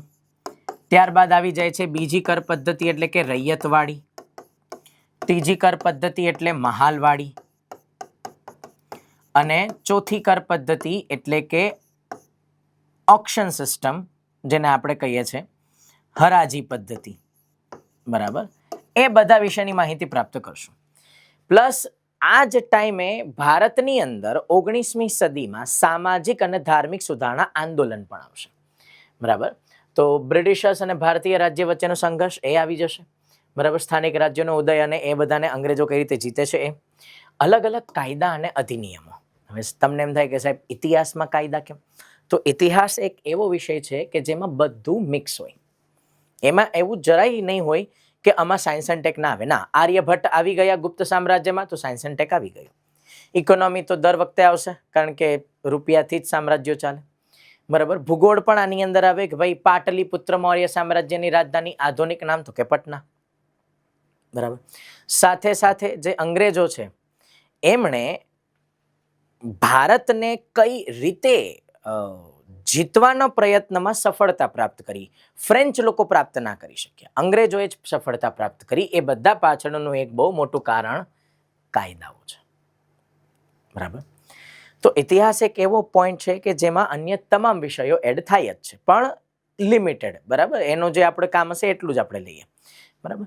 તો 1773ના નિયામક ધારાથી ચાલુ કરી 1947નો ભારત સ્વતંત્રતા અધિનિયમ, ટોટલ 16 જેટલા કાયદાઓ છે જે આપણે ભણશું, બરાબર. અને આ ચેપ્ટર પાછું તમે બંધારણમાં પણ જોશો, તો એ બંને જગ્યાએ તમને મદદ કરી દેશે. અને આ કાયદાઓ આપણને એ સમજવામાં મદદ કરશે કે ભારત જે અંગ્રેજોના સમય પહેલા રાજા રજવાડાનો દેશ હતો, બરાબર, કે શાસકને જે નિયમ ગમે એ નિયમ બનેલો ગણાય. પરંતુ એના પછી જ્યારે ભારત સ્વતંત્ર થાય છે તો અચાનક લોકશાહીમાં કેમ આવી જાય છે, તો એ આ બધા કાયદા સમજાવશે. અલગ અલગ ગવર્નર જનરલના સમય આવશે, બરાબર. અને પછી સામાજિક ધાર્મિક સુધારણા આંદોલન, તો એની અંદર આપણને બ્રહ્મો સમાજ, આર્ય સમાજ, પ્રાર્થના સમાજ, થિયોસોફિકલ સોસાયટી, પરમહંસ મંડળી, માનવ ધર્મ સભા, બરાબર, રામકૃષ્ણ મિશન, આવી બહુ બધી સંસ્થાઓ આવશે. રાજા રામમોહન રોય, ઈશ્વરચંદ્ર વિદ્યાસાગર, સ્વામી દયાનંદ સરસ્વતી, બરાબર, આવા બહુ બધા મહાન સમાજ સુધારકો પણ આવશે. જો તો સામાજિક ધાર્મિક સુધારણા આંદોલન, જેના આધારે ભારતમાંથી જે કુરિવાજો ચાલુ થયા હતા મધ્યકાલીન ભારતમાં, જેમ કે સતી પ્રથા, દૂધ પીતી પ્રથા, ગુલામ પ્રથા, બાળ લગ્ન પ્રથા, આ બધા કુરિવાજોને આપણે ખતમ કરી નાખશું. પછી મહત્વનો ટોપિક આવે છે 1857 નો સ્વતંત્રતા સંગ્રામ. તો ભાઈ 1857 નો વિદ્રોહ શરૂ થવા પાછળના કારણો કયા છે? આ જે વિદ્રોહ છે એની મહત્વની ઘટનાઓ કઈ? આ વિદ્રોહનું પરિણામ શું આવ્યું? અને વિદ્રોહ સમાપ્ત કઈ રીતે થયો? વિદ્રોહ સમાપ્ત થયા પછી પ્રશાસનમાં અને ભારતીય સમાજમાં કેવા કેવા પ્રકારના પરિવર્તન આવ્યા? વિદ્રોહમાં ભારતના લોકો નિષ્ફળ ગયા તો શું કામ ગયા? ગુજરાતમાં વિદ્રોહ થવાના કારણો કયા? ભારતના વિદ્રોહના નેતાઓ કોણ હતા? ગુજરાતના વિદ્રોહના નેતાઓ કોણ હતા? અને આજે આખો વિદ્રોહ થયો એના પછી ભારતમાં રાષ્ટ્રવાદ, નેશનલિઝમ કેમ આવી ગયું? વિદ્રોહ નિષ્ફળ જવાના કારણો, બધા જ ડાયમેન્શન્સને આપણે આવરી લેશું. બરાબર, ઓકે. પછી અલગ અલગ વાઇસરોયનો સમય આવી જશે, જેમ કે વાઇસરોય તરીકે કેનિંગ પણ આવે છે. એવી રીતે લિટ્ટન, રિપન, મેયો, ડફરિન, એલ્ગિન, ચેમ્સફોર્ડ, મિન્ટો સેકન્ડ, હાર્ડિંગ સેકન્ડ, બરાબર. એના પછી આવી જાય છે ઇરવિન, રીડિંગ, લિનલિથગો, વેવેલ અને અંતિમ વાઇસરોય તરીકે માઉન્ટ બેટન. બરાબર. તો એ બધા વાઇસરોયના સમયમાં તો કે ભાઈ ભારતમાં રાષ્ટ્રવાદ આગળ આવી ગયો, પછી અલગ અલગ રાજકીય પક્ષોની સ્થાપના થઈ. આમાં ફક્ત કોંગ્રેસ નથી, પરંતુ હિન્દુ મહાસભા પણ છે, કમ્યુનિસ્ટ પાર્ટી ઓફ ઇન્ડિયા પણ છે, બરાબર, મુસ્લિમ લીગ પાર્ટી પણ છે, બરાબર, અને એની સાથે સાથે કોંગ્રેસ પણ છે, બરાબર. અને કોંગ્રેસ આવે તો બટ હવે કોંગ્રેસના નેતાઓ અને કોંગ્રેસના અલગ અલગ સત્યાગ્રહો પણ આવશે. તો એ બધાની ચર્ચા પણ આપણે સાથે કરવાની થશે. પછી તો કે વાઇસરોયના જ સમયની અંદર આપણને ભારતમાં ક્રાંતિકારી પ્રવૃત્તિઓ પણ જોવા મળી. ક્રાંતિકારીઓના 3 ફેઝ છે. 1890 થી 1910 વાળો પ્રથમ ફેઝ, 1922 થી 1932 નો બીજો ફેઝ અને 1942 થી 1946 નો ત્રીજો ફેઝ. તો તમામ ક્રાંતિકારી સંસ્થાઓ, તમામ મહત્વના ક્રાંતિકારીઓ, એમના કાર્યો, જેમ કે દિલ્હી બોમ્બ બ્લાસ્ટ કેસ હોય, લાહોર કોન્સ્પિરસી કેસ હોય, જેટલા પણ કાર્યો છે જે પરીક્ષાઓમાં આપણને બહુ જ વધારે પૂછાય છે, એની પણ આપણે ચર્ચા કરી લઈશું. એના પછી ગાંધીજી આવી જાય અને ગાંધી યુગ તો ગાંધીજીના 11 મહત્વના સિદ્ધાંતો, બરાબર, કે સત્ય, અહિંસા, ચોરી ના કરવી, સંગ્રહખોરી ના કરવી, બ્રહ્મચર્યનું પાલન કરવું, સ્વકર્મ પોતે કરવું, અસ્પૃશ્યતા નાબૂદી કરવી, બરાબર, પછી અભય રાખવો, સ્વદેશી વસ્તુ અપનાવી, સ્વાર્થ ના કરવો, સર્વધર્મ સંભાવ ગણવા. આ પ્રકારના જે 11 સિદ્ધાંતો છે ગાંધીજીના, એની ચર્ચા. ગાંધીજીના તમામ સત્યાગ્રહ, જેમ કે ચંપારણ સત્યાગ્રહ, ખેડા સત્યાગ્રહ, બોરસદ બારડોલી, સવિનય કાનૂન ભંગ આંદોલન, દાંડી યાત્રા, અસહકાર આંદોલન, હિન્દ છોડો આંદોલન, રાજકોટ સત્યાગ્રહ, જેટલા પણ અલગ અલગ સત્યાગ્રહો છે બધાની પૂરેપૂરી ડિટેલની ચર્ચા આપણે આ જ સમયમાં જોઈ લેશું. બરાબર. પછી સરદાર વલ્લભભાઈ પટેલ, નેતાજી સુભાષચંદ્ર બોઝ, ડોક્ટર ભીમરાવ આંબેડકર અને અન્ય જે મહત્વના નેતાઓ આપણા માટે જરૂરી હશે, બધાનું યોગદાન, એમના કાર્યો, એ તમામ ચર્ચા આપણે જોશું. કારણ કે આધુનિક ભારતમાં વ્યક્તિ વિશેષ તરીકે આ 4 નેતાઓના સવાલો આપણને અવારનવાર જોવા મળેલા છે, તો આપણે એ બધું જોઈ લઈશું. પછી ભારતની સ્વતંત્રતા ચળવળ, એના મહત્વના જેટલા પણ સ્ટેપ્સ છે એ બધા આપણે જોશું, નીતિઓ જોશું. અને પછી જ્યારે ભારત સ્વતંત્રતા પ્રાપ્ત કરે છે તો દેશી રજવાડાઓનું એકીકરણ કઈ રીતે થયું, ખાસ કરીને જુનાગઢ, હૈદરાબાદ, જમ્મુ કાશ્મીર, ત્રાવણકોર, ભોપાલ, ઇન્દોર, આ બધા રાજ્યો જે હતા, જોધપુર, બિકાનેર, જેસલમેર, એ બધા રાજ્યો જેના શાસકો ભારતમાં નતા આવવા માંગતા, પછી આપણે ભારતમાં લઈ લીધા. કેવી કેવી અલગ અલગ ઘટનાઓ બની છે, એ બધી જ ઘટનાઓને આપણે પૂરી ડિટેલમાં જોઈ લઈશું. બરાબર, ઓકે. અને પછી અંતિમ ટોપિક તરીકે આવી જશે મહાગુજરાત આંદોલન. અને મહાગુજરાત આંદોલનને આપણે ભણી ગુજરાત રાજ્યને સ્વતંત્ર કરાવી દેશું મહારાષ્ટ્રથી, બરાબર, અને એના આધારે ગુજરાત રાજ્યની સ્થાપના કરી અને આપણા સિલેબસને આપણે સમાપ્ત કરશું. તો આ થયો ભારતના ઇતિહાસનો સિલેબસ, જેમાં ગુજરાતનો ઇતિહાસ પણ આવી જાય છે. અને આધુનિક ભારતના ઇતિહાસના આઈએમપી પોઈન્ટ્સ કયા? તો ભારતમાં નવજાગૃતિના પ્રણેતાઓ, બરાબર, એટલે કે રાજા રામમોહન રાય છે, સ્વામી દયાનંદ સરસ્વતી છે. આનો સીધો મતલબ શું થયો? ભારતમાં 19મી સદીના સમયમાં થયેલા સામાજિક અને ધાર્મિક સુધારણા આંદોલન, બરાબર. તો એ મુદ્દાને આપણે સમજશું, એ આઈએમપી ગણાય છે. પછી 1857 વિદ્રોહ, એ પણ આઈએમપી જ ગણવામાં આવે છે, બરાબર. અને સાથે સાથે તો કે ભાઈ ભારતના ક્રાંતિકારીઓ, મોસ્ટ આઈએમપી ટોપિક. છેલ્લા 5 વર્ષમાં જેવી રીતે વૈદિક સભ્યતા વધારે પૂછાણી છે, એમ આધુનિક ભારતમાં આ પણ ટોપિક છે જે સૌથી વધારે પૂછાણો છે. અને આજના સમયમાં કે પહેલાના સમયમાં કે આગળના સમયના હોટ ફેવરેટ ટોપિક જેમ પ્રાચીન ભારત માટે સિંધુકીન સભ્યતા છે, એમ આધુનિક ભારત માટે બાપુ આવી જશે. બરાબર, બાપુના ફોટા આપણા બધાના ખીચામાં છે અને આપણે એવી જ આશા રાખીએ છીએ કે વધુ ને વધુ બાપુના ફોટા આપણને ખીચામાં ઓર મળે. બરાબર, તો બસ એ બાપુને પણ આપણે જોઈ લેશું. એ આઈએમપી ગણાશે.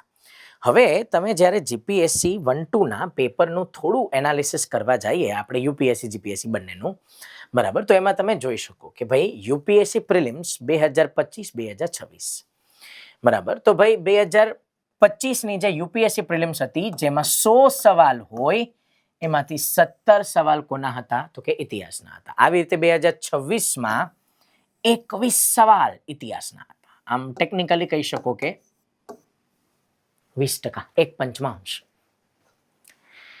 એવી જ રીતે તમે જીપીએસસી પ્રિલિમ્સનો ડેટા લ્યો તો જીપીએસસી પ્રિલિમ્સમાં તમને 15 સવાલ જોવા મળે છે ઇતિહાસના. ટોટલ 30 સવાલ હોય હિસ્ટ્રી અને કલ્ચરના, જેમાં 15 ઇતિહાસના હતા 2025માં. જ્યારે 2026માં 26 સવાલ કોના હતા? તો કે ઇતિહાસ વિષયના હતા. જીપીએસસી પ્રિલિમ્સમાં કેટલા સવાલ આવતા હોય છે? તો કે 200 સવાલ આવતા હોય છે. તો આપણે કહી શકીએ કે 200માંથી 26 એટલે આમ જોવા જાવ તો 30ની આજુબાજુ આપણે કહી શકીએ તો આટલા સવાલો ઇતિહાસના આવે છે. બરાબર, આમાં પણ હું જો થોડું વધારે બાયફર્કેશન કરું તો આ જે 26 સવાલ હતા એમાંથી 13 સવાલ આધુનિક ભારતના, 10 સવાલ પ્રાચીન ભારતના અને 3 સવાલ મધ્યકાલીન ભારતના હતા. બરાબર, તો જેમ મેં કીધું એમ કે મધ્યકાલીન ભારતને સ્કીપ કરો તો પણ ચાલે. બરાબર, પણ હા, ભણવાનું તો છે, રિવિઝન વખતે તમે સ્કીપ કરો તો ચાલે. હવે આપણે આવીએ યુપીએસસી મેન્સની પરીક્ષામાં. તો UPSC mains general study paper number 1 જે કેટલા માર્કનું હોય? તો કે 250 માર્કનું હોય. એમાં 6 સવાલ ઇતિહાસના પૂછાયા હતા. ટોટલ 80 માર્કનો ઇતિહાસ હતો. 2024, કારણ કે 2026ની તો હજી પ્રિલિમ્સ જ પૂરી થઈ, તો મેન્સ તો હવે આવવાની હોય. તો 2024ના યુપીએસસી મેન્સની ચર્ચા કરો તો એમાં પણ 6 સવાલ કોના હતા? ઇતિહાસના હતા. એટલે કે એમાં પણ 80 માર્કનો ઇતિહાસ પૂછાયેલો હતો. જીપીએસસી મેન્સની ચર્ચા કરીએ તો એમાં પણ 5 સવાલ કોના હતા? તો કે ઇતિહાસના જ હતા. જીપીએસસી મેન્સનું GS1નું પેપર જે પણ 250 માર્કનું જ હોય છે. બરાબર, અને એમાં પણ 80 માર્કના સવાલ આપણને ઇતિહાસમાંથી આવે છે. આવી જ રીતે 5 સવાલ એ જીપીએસસી મેન્સમાં પણ હતા. બરાબર, 2024માં. રેડી? તો ઇતિહાસ વિષયનું આ બાયફર્કેશન છે, જેથી કરીને આપણને આઈડિયા આવે કે આપણે કઈ રીતે તૈયારી કરવી જોઈએ. હવે આપણે આનાથી વધારે ડીપ એનાલિસિસમાં જઈએ કે કયા ટોપિકના કેટલા સવાલ છેલ્લા 5-6 વર્ષની પરીક્ષાઓમાં પૂછાયેલા છે, અને આ આપણે જીપીએસસી બોર્ડ દ્વારા લેવાતી જ પરીક્ષાઓની ચર્ચા કરીએ છીએ. આપણે અન્ય જે ભરતી બોર્ડ હોય છે જેમ કે પોલીસ ભરતી કે સીસીઈ, એ બધાના ક્વેશ્ચન્સ તો આપણે લેતા જ નથી. જીપીએસસી બોર્ડ દ્વારા જે ભરતી થાય છે 1-2, બરાબર, એના ક્વેશ્ચન આપણે લીધા કે ભાઈ કેટલા ક્વેશ્ચન કયા ટોપિકમાંથી આવે છે. તો તમે જોઈ શકો કે ભાઈ 2021થી 2025 સુધી તો કે ભાઈ 63 જેટલા સવાલ કોના છે? તો કે સિંધુકીન સભ્યતાના. બરાબર, 2026ના પેપરનું એનાલિસિસ મેં હમણાં જ તમને કીધું, એમાં પણ 3 સવાલ સિંધુકીનના હતા. બરાબર, તો આઈએમપી પોઈન્ટમાં પણ મેં સિંધુકીન કીધું હતું. એવો જ બીજો આઈએમપી પોઈન્ટ વૈદિક સભ્યતા જોઈ લો, કેટલા? 44 સવાલ. બરાબર, પછી બુદ્ધિઝમ જૈનિઝમના 46 સવાલ છે, પણ એ પ્રિલિમ્સ ઓરિએન્ટેડ જ ટોપિક થયા. એ પ્રિલિમ્સમાં જ આવે છે, મેન્સમાં પાછું બુદ્ધિઝમ જૈનિઝમ નથી પૂછતા. પછી 16 મહાજનપદ ગણરાજ્ય, એના 12 સવાલ છે. મૌર્ય સામ્રાજ્ય, વન્સ અગેન આઈએમપી પોઈન્ટ, તો કેટલા છે? 49 સવાલ. બરાબર, પછી મૌર્યોત્તર કાળ એટલે કે ઇન્ડો ગ્રીક શકુષાણ ને એ બધા, એના 14 જ સવાલ છે. પછી ગુપ્ત સામ્રાજ્યના પણ જો 36 સવાલ. બરાબર, 4 આઈએમપી કીધા હતા, સિંધુ ખીણ, વૈદિક, મૌર્ય, ગુપ્ત, જોઈ લો 4 સવાલ. ગુપ્તોત્તર કાળ, પછી સમ્રાટ હર્ષવર્ધન, એ બધાના 17 અને 30 સવાલ છે.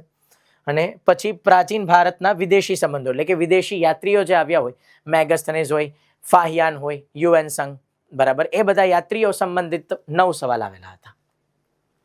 આવી રીતે મધ્યકાલીન ભારતના ઇતિહાસમાં જાઓ તો રાજપૂત એરા, મેં કીધું હતું ને રાજપૂત યુગ ઓછા સવાલ આવે છે, જોઈ લો 11 સવાલ છે. પછી વિજયનગર સામ્રાજ્ય જોઈ લો 14 જેટલા સવાલ, દિલ્હી સલ્તનત 15 જેટલા સવાલ, ભક્તિ આંદોલનના 11, મુઘલના તો કે 23, મરાઠાના તો કે 15. તો આપણે 4 આઈએમપી પોઈન્ટ કીધા હતા. બરાબર, મરાઠા, મુઘલ, વિજયનગર અને ભક્તિ આંદોલન, તો જોઈ લો બધાના વધારે. પણ તમે પ્રાચીન ભારતની સરખામણીમાં જુઓ, બરાબર, પ્રાચીન ભારતની સરખામણીમાં મધ્યકાલીન ભારત કેટલું ઓછું છે. પણ હવે આવે છે ડેન્જરસ સિચ્યુએશન. આધુનિક ભારત. આધુનિક ભારતને જાણવાના સ્ત્રોત, એમાંથી એક સવાલ. અંતિમ મુઘલ શાસકો, મુઘલ સત્તાનો અંત, એના 4 સવાલ. ભારતમાં આવવાના જળમાર્ગની શોધ, Vasco da gamma and all, એના જ 22 સવાલ આવી ગયા. અંગ્રેજોનો મહાસત્તા તરીકે ઉદય, ભાગ 1 અને ભાગ 2, એટલે કે પ્લાસી બક્સરનો યુદ્ધ અને અંગ્રેજો આગળ વધ્યા, ભારત ઉપર કબજો કરવાનો શરૂ કર્યો, તો એના 22 અને 12 સવાલ. પછી કંપનીનું પ્રશાસન અને અલગ અલગ ગવર્નર, 44 સવાલ. બરાબર. પછી ભારતમાં વિદ્રોહો, એનો એક સવાલ, જે સ્થાનીય વિદ્રોહ થયા હોય એ, 1857, 15 સવાલ. બરાબર. ભારતમાં વિદ્રોહ ભાગ 2, 13 સવાલ, નાના નાના સ્થાનીય વિદ્રોહના. પછી સામાજિક ધાર્મિક સુધારણા આંદોલન, બરાબર, એના જોવા જાવ 27 અને 22, આ ટોટલ ગણો ને તો 49 સવાલ થઈ ગયા, આઈએમપી પોઈન્ટ્સ. બરાબર. પછી રાષ્ટ્રવાદનો ઉદય અને કોંગ્રેસને પહેલાની બધી સંસ્થાઓ, તો એના 11. પછી કોંગ્રેસ, જો કોંગ્રેસના જ કેટલા સવાલ પૂછી લીધા છે, 15 અને 17, એટલે ટોટલ ગણવા જાવ તો કેટલા થાય, તો જવાબ 32. બરાબર. ઘણા લોકો કહે ને બીજેપી ના શાસનમાં કોંગ્રેસનું થોડું પૂછે, લ્યો આ કોંગ્રેસ, આ છેલ્લા 5 વર્ષનું જ કહું છું. 5 વર્ષ મતલબ 2021 થી 2025. બરાબર. તો પોઈન્ટ એ છે કે એવું નથી કે કોંગ્રેસના સવાલ નથી પૂછાતા, એ પૂછાય જ છે, જરૂરી હોય એ પૂછે. હા, પછી કોંગ્રેસના ભક્ત નથી બનવાનું. બરાબર, એ રીતે. પછી ક્રાંતિકારીઓ જોઈ લો, ક્રાંતિકારીનો ભાગ 1 છે, પણ એના 23 સવાલ છે. પછી ગાંધીજી, હોટ ફેવરેટ ટોપિક, એના 40 સવાલ. પછી ભારતનો બંધારણીય વિકાસ, પેલા કાયદા, 16 કાયદા, એના 10 સવાલ, જે ઇતિહાસ ઓરિએન્ટેડ હોય. પછી સ્વરાજ પક્ષ, સાયમન કમિશન, નહેરુ રિપોર્ટનો 1 સવાલ. ક્રાંતિકારી પ્રવૃત્તિ ભાગ 2, એના 11 સવાલ. અહીંયા 23 હતા અને પાછા 11, એટલે ટોટલ 34 સવાલો થઈ ગયા ક્રાંતિકારીઓના. ગાંધીજી પાર્ટ 2, એના 24 સવાલ, એટલે કે 64 સવાલ થઈ ગયા. જેમ પ્રાચીન ભારતમાં સિંધુ ખીણ, એમ આધુનિક ભારતમાં બાપુ. તો આઈએમપી થઈ ગયું. પછી બીજા વિશ્વયુદ્ધ અને એ બધા સમયના પણ સવાલો છે. હિન્દ છોડો આંદોલન, એકલા આંદોલનના 17 સવાલ પૂછેલા છે. બોલો કેટલા મહત્વના આંદોલનો છે. પછી નેતાજી સુભાષચંદ્ર બોઝના 8, સ્વતંત્રતા તરફ પ્રયાણના 21, ભારતના રાજ્યોનું વિલીનીકરણના 19, સ્વતંત્ર ભારત સામેની સમસ્યાના 2, મહાગુજરાત આંદોલન એના 2, અને ભારતમાં કોમવાદ અને મહત્વપૂર્ણ યાદી, એના 1 અને 5. આ ડિટેલ બાયફર્કેશન જ્યારે તમને પહેલા દિવસે જ મળી જાય તો આનો સૌથી મોટો ફાયદો એ થાય કે તમારી તૈયારીમાં કોઈ ડાઉટ ના બચે કે આઈએમપી શું છે અને કયું આઈએમપી નથી.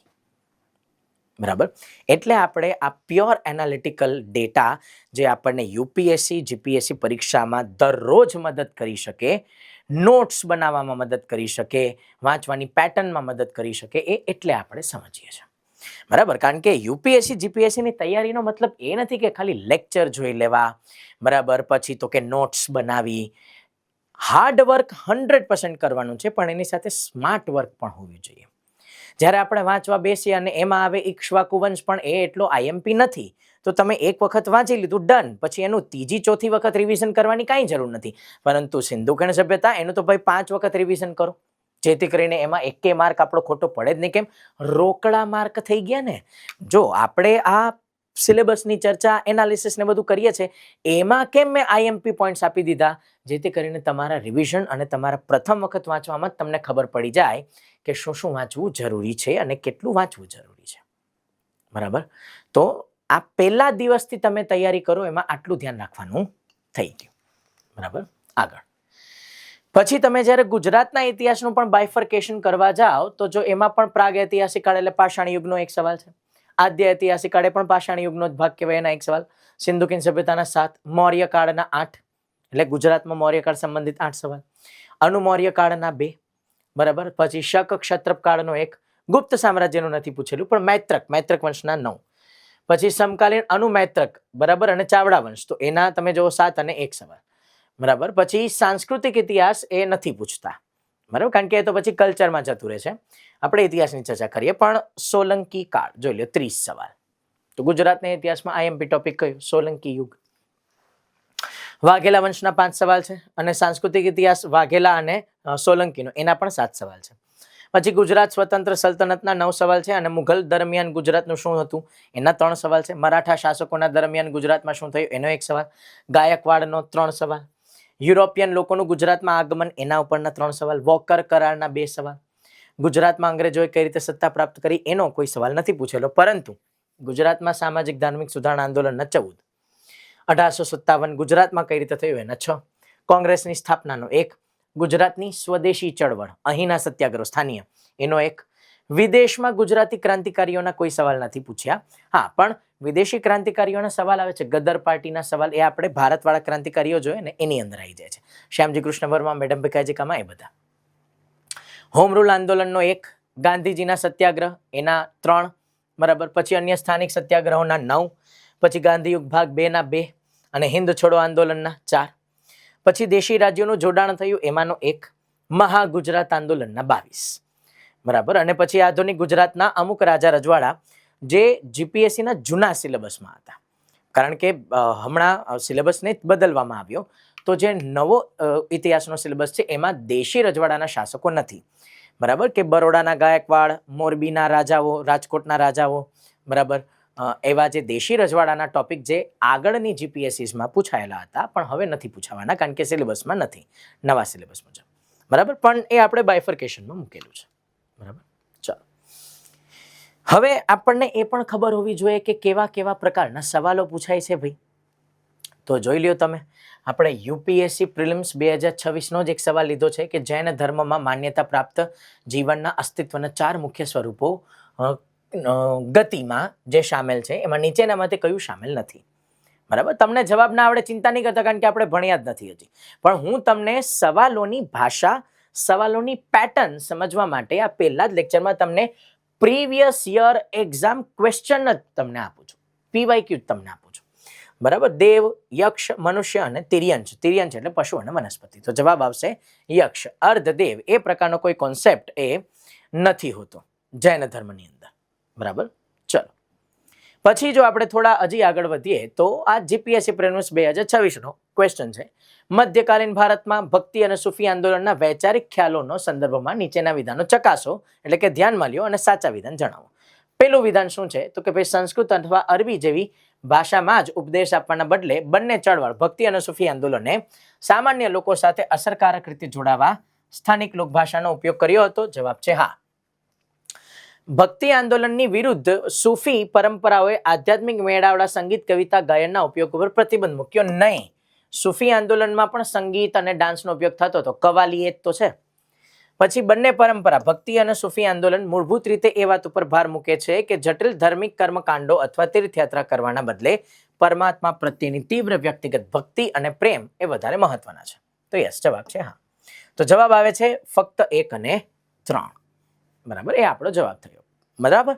મતલબ આ સવાલ જે છે એની અંદર આપણને to the point factual data જોવા મળ્યો, બરાબર. તો આ સવાલ એ પ્યોર એનાલિટિકલ સવાલ પણ થયો. હજી થોડા આગળ વધો તો જોઈ લ્યો, આ ગુપ્ત સામ્રાજ્યનો સવાલ છે ભાઈ, કે અજંતાની ગુફામાં એક પ્રખ્યાત ભીત ચિત્ર છે. આ બૌદ્ધ કથા દાન અને કરુણાની સર્વોચ્ચ પરાકાષ્ઠાને રજૂ કરે છે. કથામાં એક ગુણવાન રાજા જે શિબી રાજા છે, બરાબર, એ ભૂખ્યા બાજથી બચવા માટે શરણે આવેલા ભયભીત કબૂતર, જેને હોલા પણ કહેવાય, એને આશરો આપે છે. શરણાર્થીને રક્ષણનો પોતાનો ધર્મ નિભાવવા અને સાથે બાજને તેના કુદરતી ખોરાકથી વંચિત ના રાખવા માટે રાજા પોતાના શરીરનું માંસ પણ આપવાનો સંકલ્પ કરે છે. જ્યારે રાજા ત્રાજવામાં કબૂતરના વજન બરોબર પોતાનું માંસ કાપીને મૂકે છે તો કબૂતરનું વજન વધતું જાય છે. અંતે રાજા પોતાનું આખું શરીર આપી દે છે. તો આ કઈ કથા છે? જવાબ શિબી જાતક કથા. તો આ પ્રકારે મોટા સવાલ જે વાંચવામાં જ આપણને 1-2 મિનિટનો ટાઈમ લાગી જાય, તો એનો જવાબ એકદમ સિમ્પલ પણ હોય છે, બરાબર. ગુપ્ત સામ્રાજ્ય પછી આપણે જઈએ તો 1857નો વિદ્રોહ. દક્ષિણ ભારતના રાજ્યોની જેમ ગુજરાતનો પ્રદેશ પણ 1857ના વિપ્લવની ઘટનાથી સંપૂર્ણપણે અલગ અને અલિપ્ત રહ્યો હતો. નહીં ભાઈ, દક્ષિણ ભારતમાં પણ થયો હતો વિદ્રોહ અને ગુજરાતમાં પણ થયો હતો. તો પેલું વિધાન એ ખોટું છે. મંગલ પાંડે, બહાદુર શાહ ઝફર, લક્ષ્મીબાઈ એવા ઐતિહાસિક વ્યક્તિઓના નામ 1857ના ઘટના સાથે જોડાયેલા છે. જવાબ છે હા. તો બીજું વિધાન સાચું છે. વિપ્લવ દરમિયાન ઉત્તર ભારતના તમામ દેશી શાસકો અને રજવાડાઓએ બ્રિટિશ ઈસ્ટ ઇન્ડિયા કંપની સામે બળવાખોરોને સંગઠિત થઈ ટેકો આપ્યો હતો. નહીં, દરેક રાજા રજવાડાએ નતો આપ્યો. અમુક જ રાજા રજવાડા અંગ્રેજોના વિરુદ્ધમાં ગયા હતા. તો જવાબ આવે ફક્ત બીજું વિધાન સાચું છે, બરાબર. ઓકે, એના પછી આગળ વધો તો પ્રખ્યાત ગાંધીવાદી નેતા અને સમાજ સુધારક આચાર્ય વિનોબા ભાવે, બરાબર, એ તેમના ભૂદાન ચળવળ માટે જાણીતા છે, જેમાં શ્રીમંત જમીનદારોને તેમની જમીનનો એક ભાગ ભૂમિહીન લોકોને સ્વેચ્છાએ દાનમાં આપવાનો હતો. તો જવાબ છે હા. ભારતની આઝાદીના ઐતિહાસિક સમયગાળા દરમિયાન તેઓ એટલે કે વિનોબા ભાવે ભારતીય રાષ્ટ્રીય કોંગ્રેસના અધ્યક્ષ હતા નહીં. બરાબર. બીજા વિશ્વયુદ્ધમાં ભારતને સામેલ કરવાની બ્રિટિશ સરકારની નીતિના વિરુદ્ધમાં ગાંધીજીએ જે વ્યક્તિગત સત્યાગ્રહ કર્યો હતો એમાં પ્રથમ વ્યક્તિગત સત્યાગ્રહી તરીકે વિનોબા ભાવેજી હતા. તો જવાબ છે હા, આ વિધાન સાચું છે. તો આપણો જવાબ આવી ગયો ઓપ્શન સી, ફક્ત 1 અને 3. પછી સિંધુ ખીણ સભ્યતા ભાઈ હોવાની જ છે, સિંધુ ખીણ સભ્યતા ફરજિયાત હોય. તો ભાઈ સિંધુ ખીણ સભ્યતાના સમય દરમિયાન કારીગરો ધાતુકામ માટે એક અત્યંત વિશિષ્ટ પદ્ધતિનો ઉપયોગ કરતા હતા. આ પ્રક્રિયામાં સૌપ્રથમ એક ચોક્કસ સામગ્રીમાંથી આકૃતિ બનાવવામાં આવતી હતી અને ત્યારબાદ તેના માટીનો લેપ લગાવી તેને સૂકવી દેવામાં આવે. બરાબર. અને ત્યારબાદ તે લેપવાળી આકૃતિને ગરમ કરવામાં આવે અને માટીના કપડામાં માટીના પડમાં કાણું પાડી અને અંદરની પીગળેલી સામગ્રી, જેને મીણ આપણે કહીએ, એને બહાર કાઢી નાખવામાં આવે. આ રીતે તૈયાર થયેલા પોલા બીમામાં પીગળેલી ધાતુ ભરવામાં આવે અને જે વસ્તુનો મૂળ આકાર લેતી હતી અને ધાતુ ઠંડી પડ્યા પછી માટીનું પડ સંપૂર્ણપણે દૂર કરવામાં આવે. મોહેંજો-દારોની પ્રખ્યાત નૃત્યાંગનાની કાંસાની મૂર્તિ આ જ પદ્ધતિનો ઉપયોગ કરીને બનાવવામાં આવી છે. તો એ ટેકનોલોજી, એ તકનીકનું નામ શું? જવાબ લોસ્ટ વેક્સ ટેકનિક. ઇતિહાસ અને કલ્ચર બે ભેગું જોડાયેલું છે આ સવાલની અંદર. બરાબર. ઓકે. એવી રીતે મુખ્ય પરીક્ષાના સવાલો જોઈએ તો જો મુખ્ય પરીક્ષાના જે સવાલો છે એમાં યુપીએસસી મેન્સ 2025 નો સવાલ 10 માર્કનો છે, 150 શબ્દમાં લખવાનો કે હડપ્પા સભ્યતાની મુખ્ય લાક્ષણિકતાઓની ચર્ચા કરો. મુખ્ય લાક્ષણિકતાઓમાં શું શું આવી જાય? તો જવાબ નગર રચના, ભૂગર્ભ, ગટર વ્યવસ્થા. પછી આ સભ્યતા આદ્ય ઐતિહાસિક કાળ, નૂતન પાષાણ યુગીન, કાંસ્ય યુગીન, તામ્ર યુગીન સભ્યતા છે. તો એ પણ એની લાક્ષણિકતા થઈ. બરાબર. પછી આ જે સભ્યતા છે એ એની સમકાલીન સભ્યતાથી વધારે વિકસિત સભ્યતા કઈ રીતે બની? સમકાલીન સભ્યતાઓ કઈ કઈ હતી? તો જવાબ છે મિસ્ર, ઇજિપ્ત વાળી સભ્યતા, મેસોપોટેમિયા ઇરાક વાળી સભ્યતા અને ચીન વાળી સભ્યતા. તો આ સભ્યતાઓથી વધારે વિકસિત છે. તો એ બધી એની લાક્ષણિકતાઓ, કેરેક્ટરિસ્ટિક્સ થઈ ગઈ, જે 150 શબ્દોમાં લખવાની છે. બરાબર. 10 થી વધારે શબ્દો તો અહીંયા જ થઈ ગયા. બરાબર.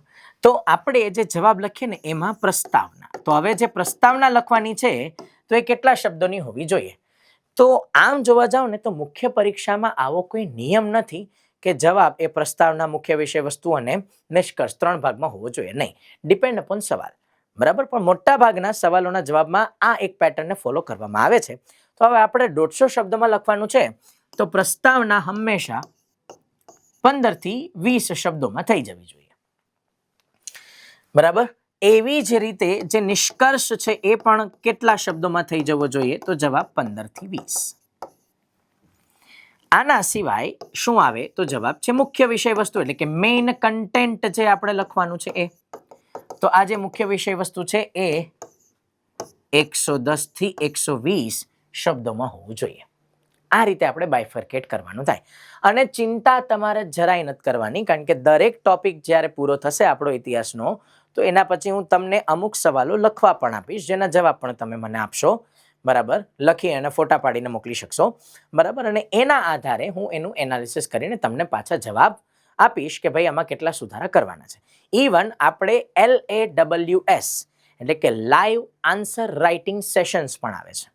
બરાબર. જેમાં હું તમને થરલી સવાલ પણ આપીશ અને જવાબ લખાવીશ પણ ખરી, અને પ્રેક્ટિસ માટે પણ અમુક સવાલો આપીશ. બરાબર. તો સવાલ જવાબ કઈ રીતે લખવા એ પણ આપણે શીખશું. એટલે તમને એમ થાય કે સાહેબ રહેવા દો ને, બહુ ફાંકા મારવાનું બંધ કરો તમે, અમને આવડે છે, અમે 10મું 12મું ધોરણ પાસ કરીને બેઠા, કોલેજ પાસ કરીને બેઠા, અમને ખબર છે કઈ રીતે જવાબ લખવાનો હોય. હા, તમને ખબર છે, પણ એ કેવા જવાબ તમે લખો છો? સ્કૂલ અને કોલેજ વાળા. બરાબર. કે જેમાં આપણને એક જ મુદ્દો કહેવામાં આવ્યો કે જેટલી આન્સર શીટ વધારે ભરશો ને એટલા માર્ક વધારે મળશે. અહીં એવું નથી. અહીં તમને પહેલા જ શબ્દોની લિમિટમાં બાંધી દીધા છે, જેમાં આ બધું તમારે લખવાનું છે. તમારા ક્વોલિટી ઓફ આન્સરને તમારે એકદમ ઉચ્ચતમ કક્ષાએ લઈ જવાના છે, જેમાં પ્રેક્ટિસ જોશે. અઘરું જરાય નથી, બસ ખાલી પ્રેક્ટિસ માંગે છે. તો એ આપણે દરેક ટોપિક પછી કરવાના છે, તો એનો કોઈ ચિંતા નહીં રહે. એવી જ રીતે આ બીજો સવાલ છે કે શિલ્પકારોએ ચંદેલા કલાકૃતિઓને સ્થિતિસ્થાપક જોમ અને જીવનની પહોળાઈથી ભરી દીધી છે, સ્પષ્ટીકરણ કરો. બરાબર. જો ચંદેલા વંશ જે રાજપૂત યુગમાં આવે છે અને એમના કયા શિલ્પો વધારે ફેમસ છે, તો ચંદેલા શાસકોએ ખજુરાહો મંદિરની રચના કરાવી છે. બરાબર. ખજુરાહો મંદિર ટોટલ કેટલા હતા? તો જવાબ છે 138. અત્યારે કેટલા અસ્તિત્વમાં છે? તો અત્યારે 60 જેટલા મંદિરો અસ્તિત્વમાં છે. હા, તો ખજુરાહો ટેમ્પલના મંદિરોની જે મૂર્તિઓ છે એની વિશેષતાઓ શું છે? બરાબર. 3 પ્રકારની મૂર્તિકલા આવે છે. બરાબર. એક કઈ? તો કે અમરાવતી મૂર્તિકલા, ગાંધાર મૂર્તિકલા, મથુરા મૂર્તિકલા.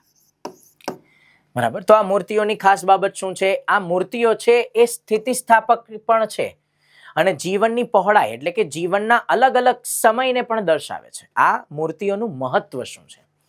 બરાબર. જેમ કે બાલ્યાવસ્થાની મૂર્તિઓ પણ છે, તો એક બાળકના જીવનમાં કયા કયા કામ કરવા જરૂરી છે એ સમજાવે છે આ મૂર્તિઓ. યુવાવસ્થાની પણ મૂર્તિઓ છે, તો યુવાવસ્થામાં મનુષ્ય શું કામ કરવાનું છે. વૃદ્ધાવસ્થાની પણ મૂર્તિઓ છે, તો ત્યારે શું કામ કરવાનું છે. ઇન શોર્ટ આખું સમય આપણને બતાવે છે, આખું જીવન આપણને બતાવે છે. તો આ પ્રકારના સવાલો આપણને જોવા મળે તો એનો જવાબ પણ આપણે આરામથી લખી શકશું. નેક્સ્ટ આગળ વધીએ. જો એ જે સવાલ હતો એ પણ કેટલા 10 માર્કનો અને 150 શબ્દોમાં જ લખવાનો હતો. પણ યુપીએસસી મેન્સમાં તો 250 શબ્દોમાં લખવાના આવે છે. જીપીએસસી મેન્સમાં 200 શબ્દના માર્ક્સ 200 શબ્દોમાં જવાબ લખવાના આવે છે. તો આ એક અન્ય સવાલ જે આધુનિક ભારતનો છે કે સ્વતંત્રતાના શરૂઆતના તબક્કા દરમિયાન રાજકારણ, અર્થતંત્ર, શિક્ષણ, આંતરરાષ્ટ્રીય સંબંધોના સંદર્ભમાં ભારતની એકીકરણની પ્રક્રિયાનું અવલોકન કરો. એટલે કે સ્વતંત્રતા પછીનું ભારત. દેશી રજવાડા કઈ રીતે જોડવામાં આવ્યા, એના અલગ અલગ પ્લાન. બરાબર. આ સવાલના જવાબમાં આપણે આ મુદ્દો પહેલો લખવાનો થાય. એના પછી બીજો મુદ્દો તો કે ભાઈ રાજકારણ. શું રાજકારણ થયું ભારતમાં? તો કે રાજાશાહીની જગ્યાએ લોકશાહી અસ્તિત્વમાં આવી ગઈ. અર્થતંત્ર, આપણે કેવા અર્થતંત્ર તરફ ગયા? તો કે જવાબ છે બંધ અર્થતંત્ર. અને આપણે સમાજવાદના સિદ્ધાંતનો સ્વીકાર કર્યો. બરાબર. શિક્ષણ તો કે ભાઈ સરકારી શિક્ષણ, એના ઉપર ભારણ વધી ગયું હતું.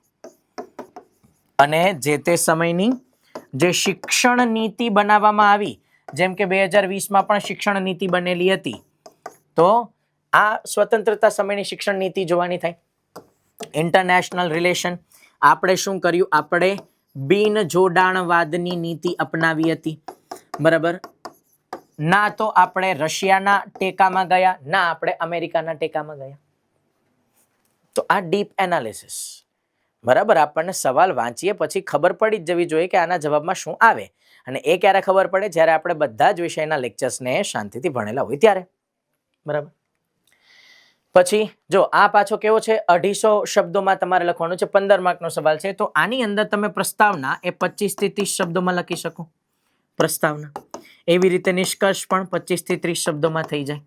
અને મુખ્ય વિષય વસ્તુ તો કે ભાઈ 190 થી 200 શબ્દોમાં મુખ્ય વિષય વસ્તુ થઈ જાય. હવે તફાવત સ્વરૂપે લખવું, મુદ્દા સ્વરૂપે લખવું, ટોપિક સ્વરૂપે લખવું, ડિપેન્ડ અપોન ક્વેશ્ચન શું છે. એની બહુ મસ્ત પ્રેક્ટિસ ને બહુ બધું આપણે થઈ જશે. પછી જીપીએસસી મેન્સનો સવાલ છે ભાઈ કે આપણે ઇતિહાસમાંથી બસ એટલું જ શીખ્યા છે કે આપણે ઇતિહાસમાંથી કશું શીખતા જ નથી. આવું કોણ કહે છે? તેનો હાર્દ શું છે? ભારતના ઇતિહાસના સંદર્ભમાં ઉદાહરણ સાથે સમજાવો.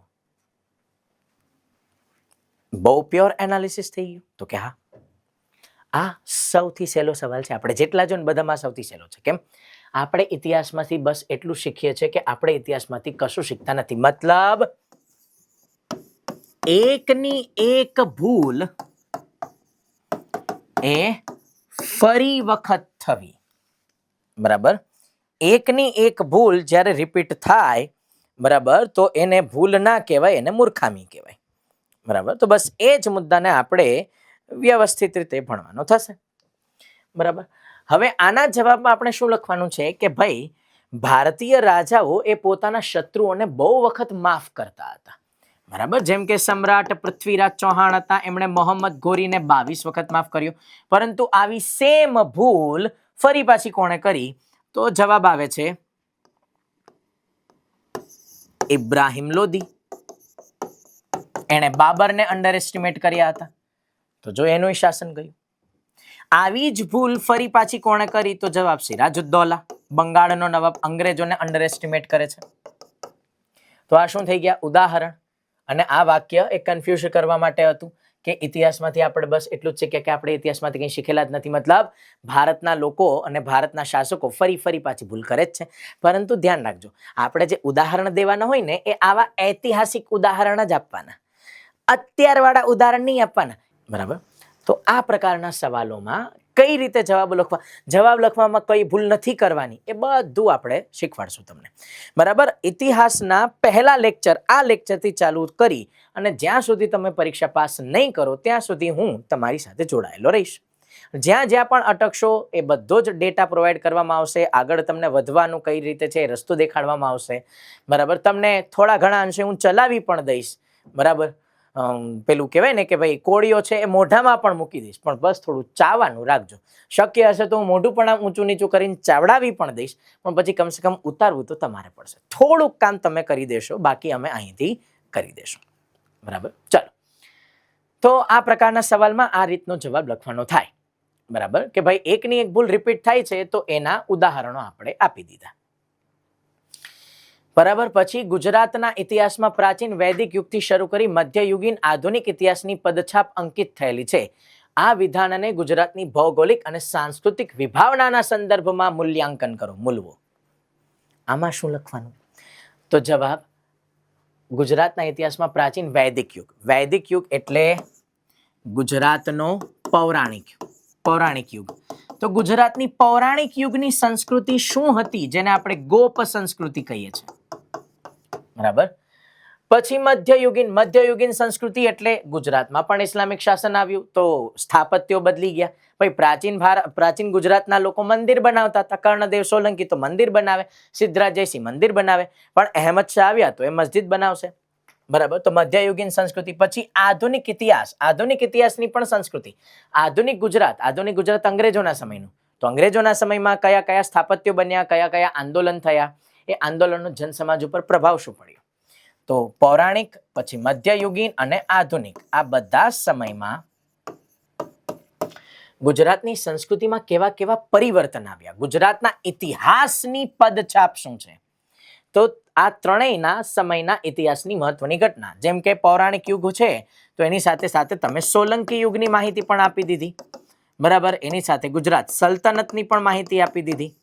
મરાઠાના સમયમાં શું થયું હતું, ગુજરાતમાં અંગ્રેજોના સમયમાં શું થયું હતું એની મહત્વની માહિતી. જેમ કે દાંડી યાત્રા, સવિનય કાનૂન ભંગ આંદોલન, તો આ એક અહિંસક આંદોલન હતું જે અંગ્રેજોના સમયમાં થયું હતું. તો એની જ સમયમાં, અંગ્રેજોના સમયમાં મોહનલાલ પંડ્યા આપણા ક્રાંતિકારી હતા, જેમણે વાઇસરોય મિન્ટો સેકન્ડ જે આપણા વાઇસરોય હતા એના ઉપર બોમ્બ બ્લાસ્ટ પણ કરેલો હતો. તો ગુજરાતમાં અહિંસાવાળી પણ ઘટનાઓ છે, હિંસાવાળી પણ ઘટનાઓ છે.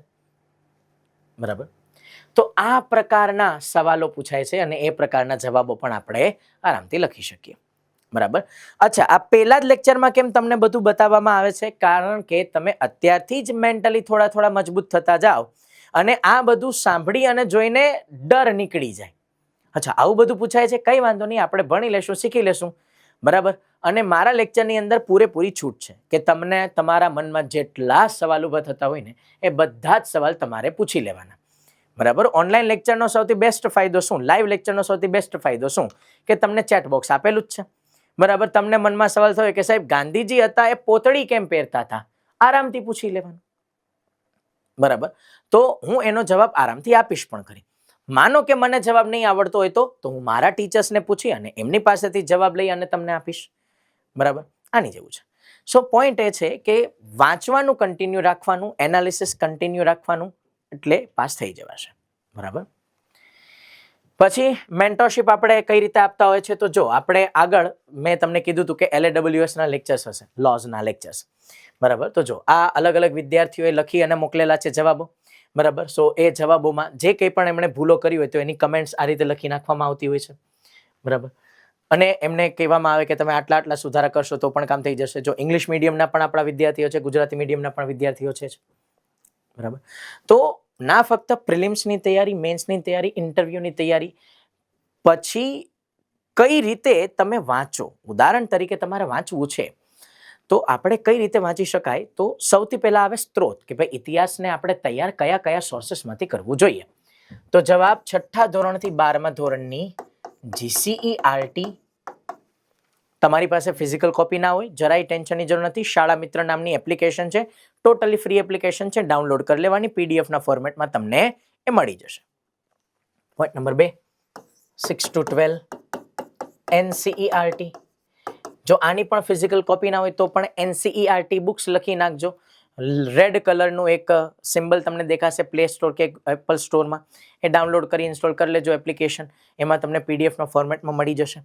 હવે આપણને એમ થાય કે સાહેબ હિન્દી મેરે કો ફાવતા નહીં, અંગ્રેજી મેરે કો આવડતા નહીં હે, તો માર્કેટની અંદર NCERT GCERTનું સાર, એનું જીસ્ટ, એનું કમ્પાઇલેશન, એની પણ બુક્સ અલગ અલગ પબ્લિકેશન્સની મળે જ છે. બરાબર, તો એ પણ લઈ અને વાંચી શકો. બરાબર, અને ભાષાથી ડરવાનું નહીં. હિન્દી ભાષા ગુજરાતી જેવી જ હોય છે. બસ પહેલા 2-3 દિવસ થોડી તકલીફ પડે, વાંચી લેશો, કામ થઈ જશે. બરાબર, 6થા દિવસથી તકલીફ નહીં પડે. પછી હું અહીં જે કંઈ પણ ભણાવીશ ને એની ક્લાસ નોટ્સ એ તમને બધાને પહેલા જ દિવસે મળી જશે. એટલે એમાં જરા પણ ટેન્શન લેતા નહીં. બરાબર, જેવી તમને ક્લાસ નોટ્સ મળી જાય તો જે દિવસે જે પણ ચાલેલું છે એ એમાંથી વાંચી જ લેવાનું. બરાબર, પછી તમને લિબર્ટીના પુસ્તકો પણ આપવામાં આવશે, તો એ જ ટોપિક એમાંથી પણ વાંચવાનો. હું તમને એક એક્ઝામ્પલ પણ આપું કે ભાઈ સિંધુ ખીણ સભ્યતા ચાલી, તો તમે ક્લાસ નોટ્સમાંથી સિંધુ ખીણ સભ્યતા વાંચી. એના પછી તમે વાંચો છો 6થા ધોરણની GCERTમાં છે અને 11મા ધોરણની GCERTમાં છે, એમાંથી વાંચી લીધું. પછી 6થા ધોરણની NCERTમાં અને 12મા ધોરણની NCERTમાં પણ સિંધુ ખીણનું ચેપ્ટર છે, એ વાંચી લીધું. અને લિબર્ટીના બુકમાંથી પણ સિંધુ ખીણનું ચેપ્ટર વાંચી લીધું. એટલે તમે એક વખત ભણ્યા અને 4 વખત તમે એ જ ચેપ્ટર વાંચી લીધું. શાંતિથી વિચારો, તમે 5 વખત આ એકનો એક ટોપિક 5 વખત વાંચ્યો. તમે વાંચવા બેઠશો ને, આ બધા સોર્સમાંથી તમે વાંચશો ને, તો એક ટોપિક જે સિંધુ ખીણ સભ્યતા જેવો મોટો ટોપિક છે, એવા મોટા ટોપિકને આ બધા સોર્સમાંથી વાંચતા એક ટોપિકની પાછળ તમને કેટલો ટાઈમ લાગશે? 5 કલાક. અને આ તો બહુ મોટો ટોપિક છે સિંધુ ખીણ. આવા ટોટલ કેટલા ટોપિક છે આપણા સિલેબસમાં? તો ટોટલ ગણી લ્યો 60 ટોપિક છે. તો 6 પંચા કેટલા થયા? તો કે 30, એટલે કે 300. બરાબર, 300 કલાક જો તમે પૂરું ધ્યાન આપીને વાંચો ને, તો ઇતિહાસ એ તમે 4 વખત વાંચી લ્યો છો. 300 કલાક 4 વખત ઇતિહાસ વાંચો છો, પછી મગજમાંથી નીકળશે જ નહીં. બરાબર, પછી એટલો જોરદાર પાકો થઈ ગયો હશે ઇતિહાસ કે રાત્રે 3 વાગે તમને ભર નિંદરમાં ઉઠાડીને કહે ને કે ભાઈ આ સવાલનો જવાબ લખી નાખ, તમે આરામથી લખી નાખશો. બરાબર, આ રીતે છે. મોટા ભાગે પ્રોબ્લેમ ક્યાં થાય છે કે આપણે વાંચવું કઈ રીતે? તો આ વાંચવાની આખી પેટર્ન મેં તમને સમજાવી દીધી. બરાબર, કે અને હું એટલો ઝડપથી ભણાવતો પણ નથી કે આ એક દિવસમાં સિંધુ ખીણ પૂરું, બીજા દિવસમાં વૈદિક પૂરું, નહીં. હું એકદમ વ્યવસ્થિત ભણાવું છું કે ભાઈ વિદ્યાર્થીઓને જેટલી સ્પીડમાં સમજાય એટલી જ સ્પીડમાં હું ભણાવું છું. બરાબર, પણ દરરોજનું દરરોજ ફરજિયાત કામ થઈ જવું જોઈએ. બરાબર, આ પહેલો પોઈન્ટ. બીજો પોઈન્ટ, માનો કે આપણે આ બધા સોર્સમાંથી તો વાંચી લીધું, હજુ કંઈક વધારે વાંચવું છે તો કંઈ વાંધો નહીં, તમે યુનિવર્સિટી ગ્રંથ નિર્માણ બોર્ડના પુસ્તકો વાંચી શકો છો.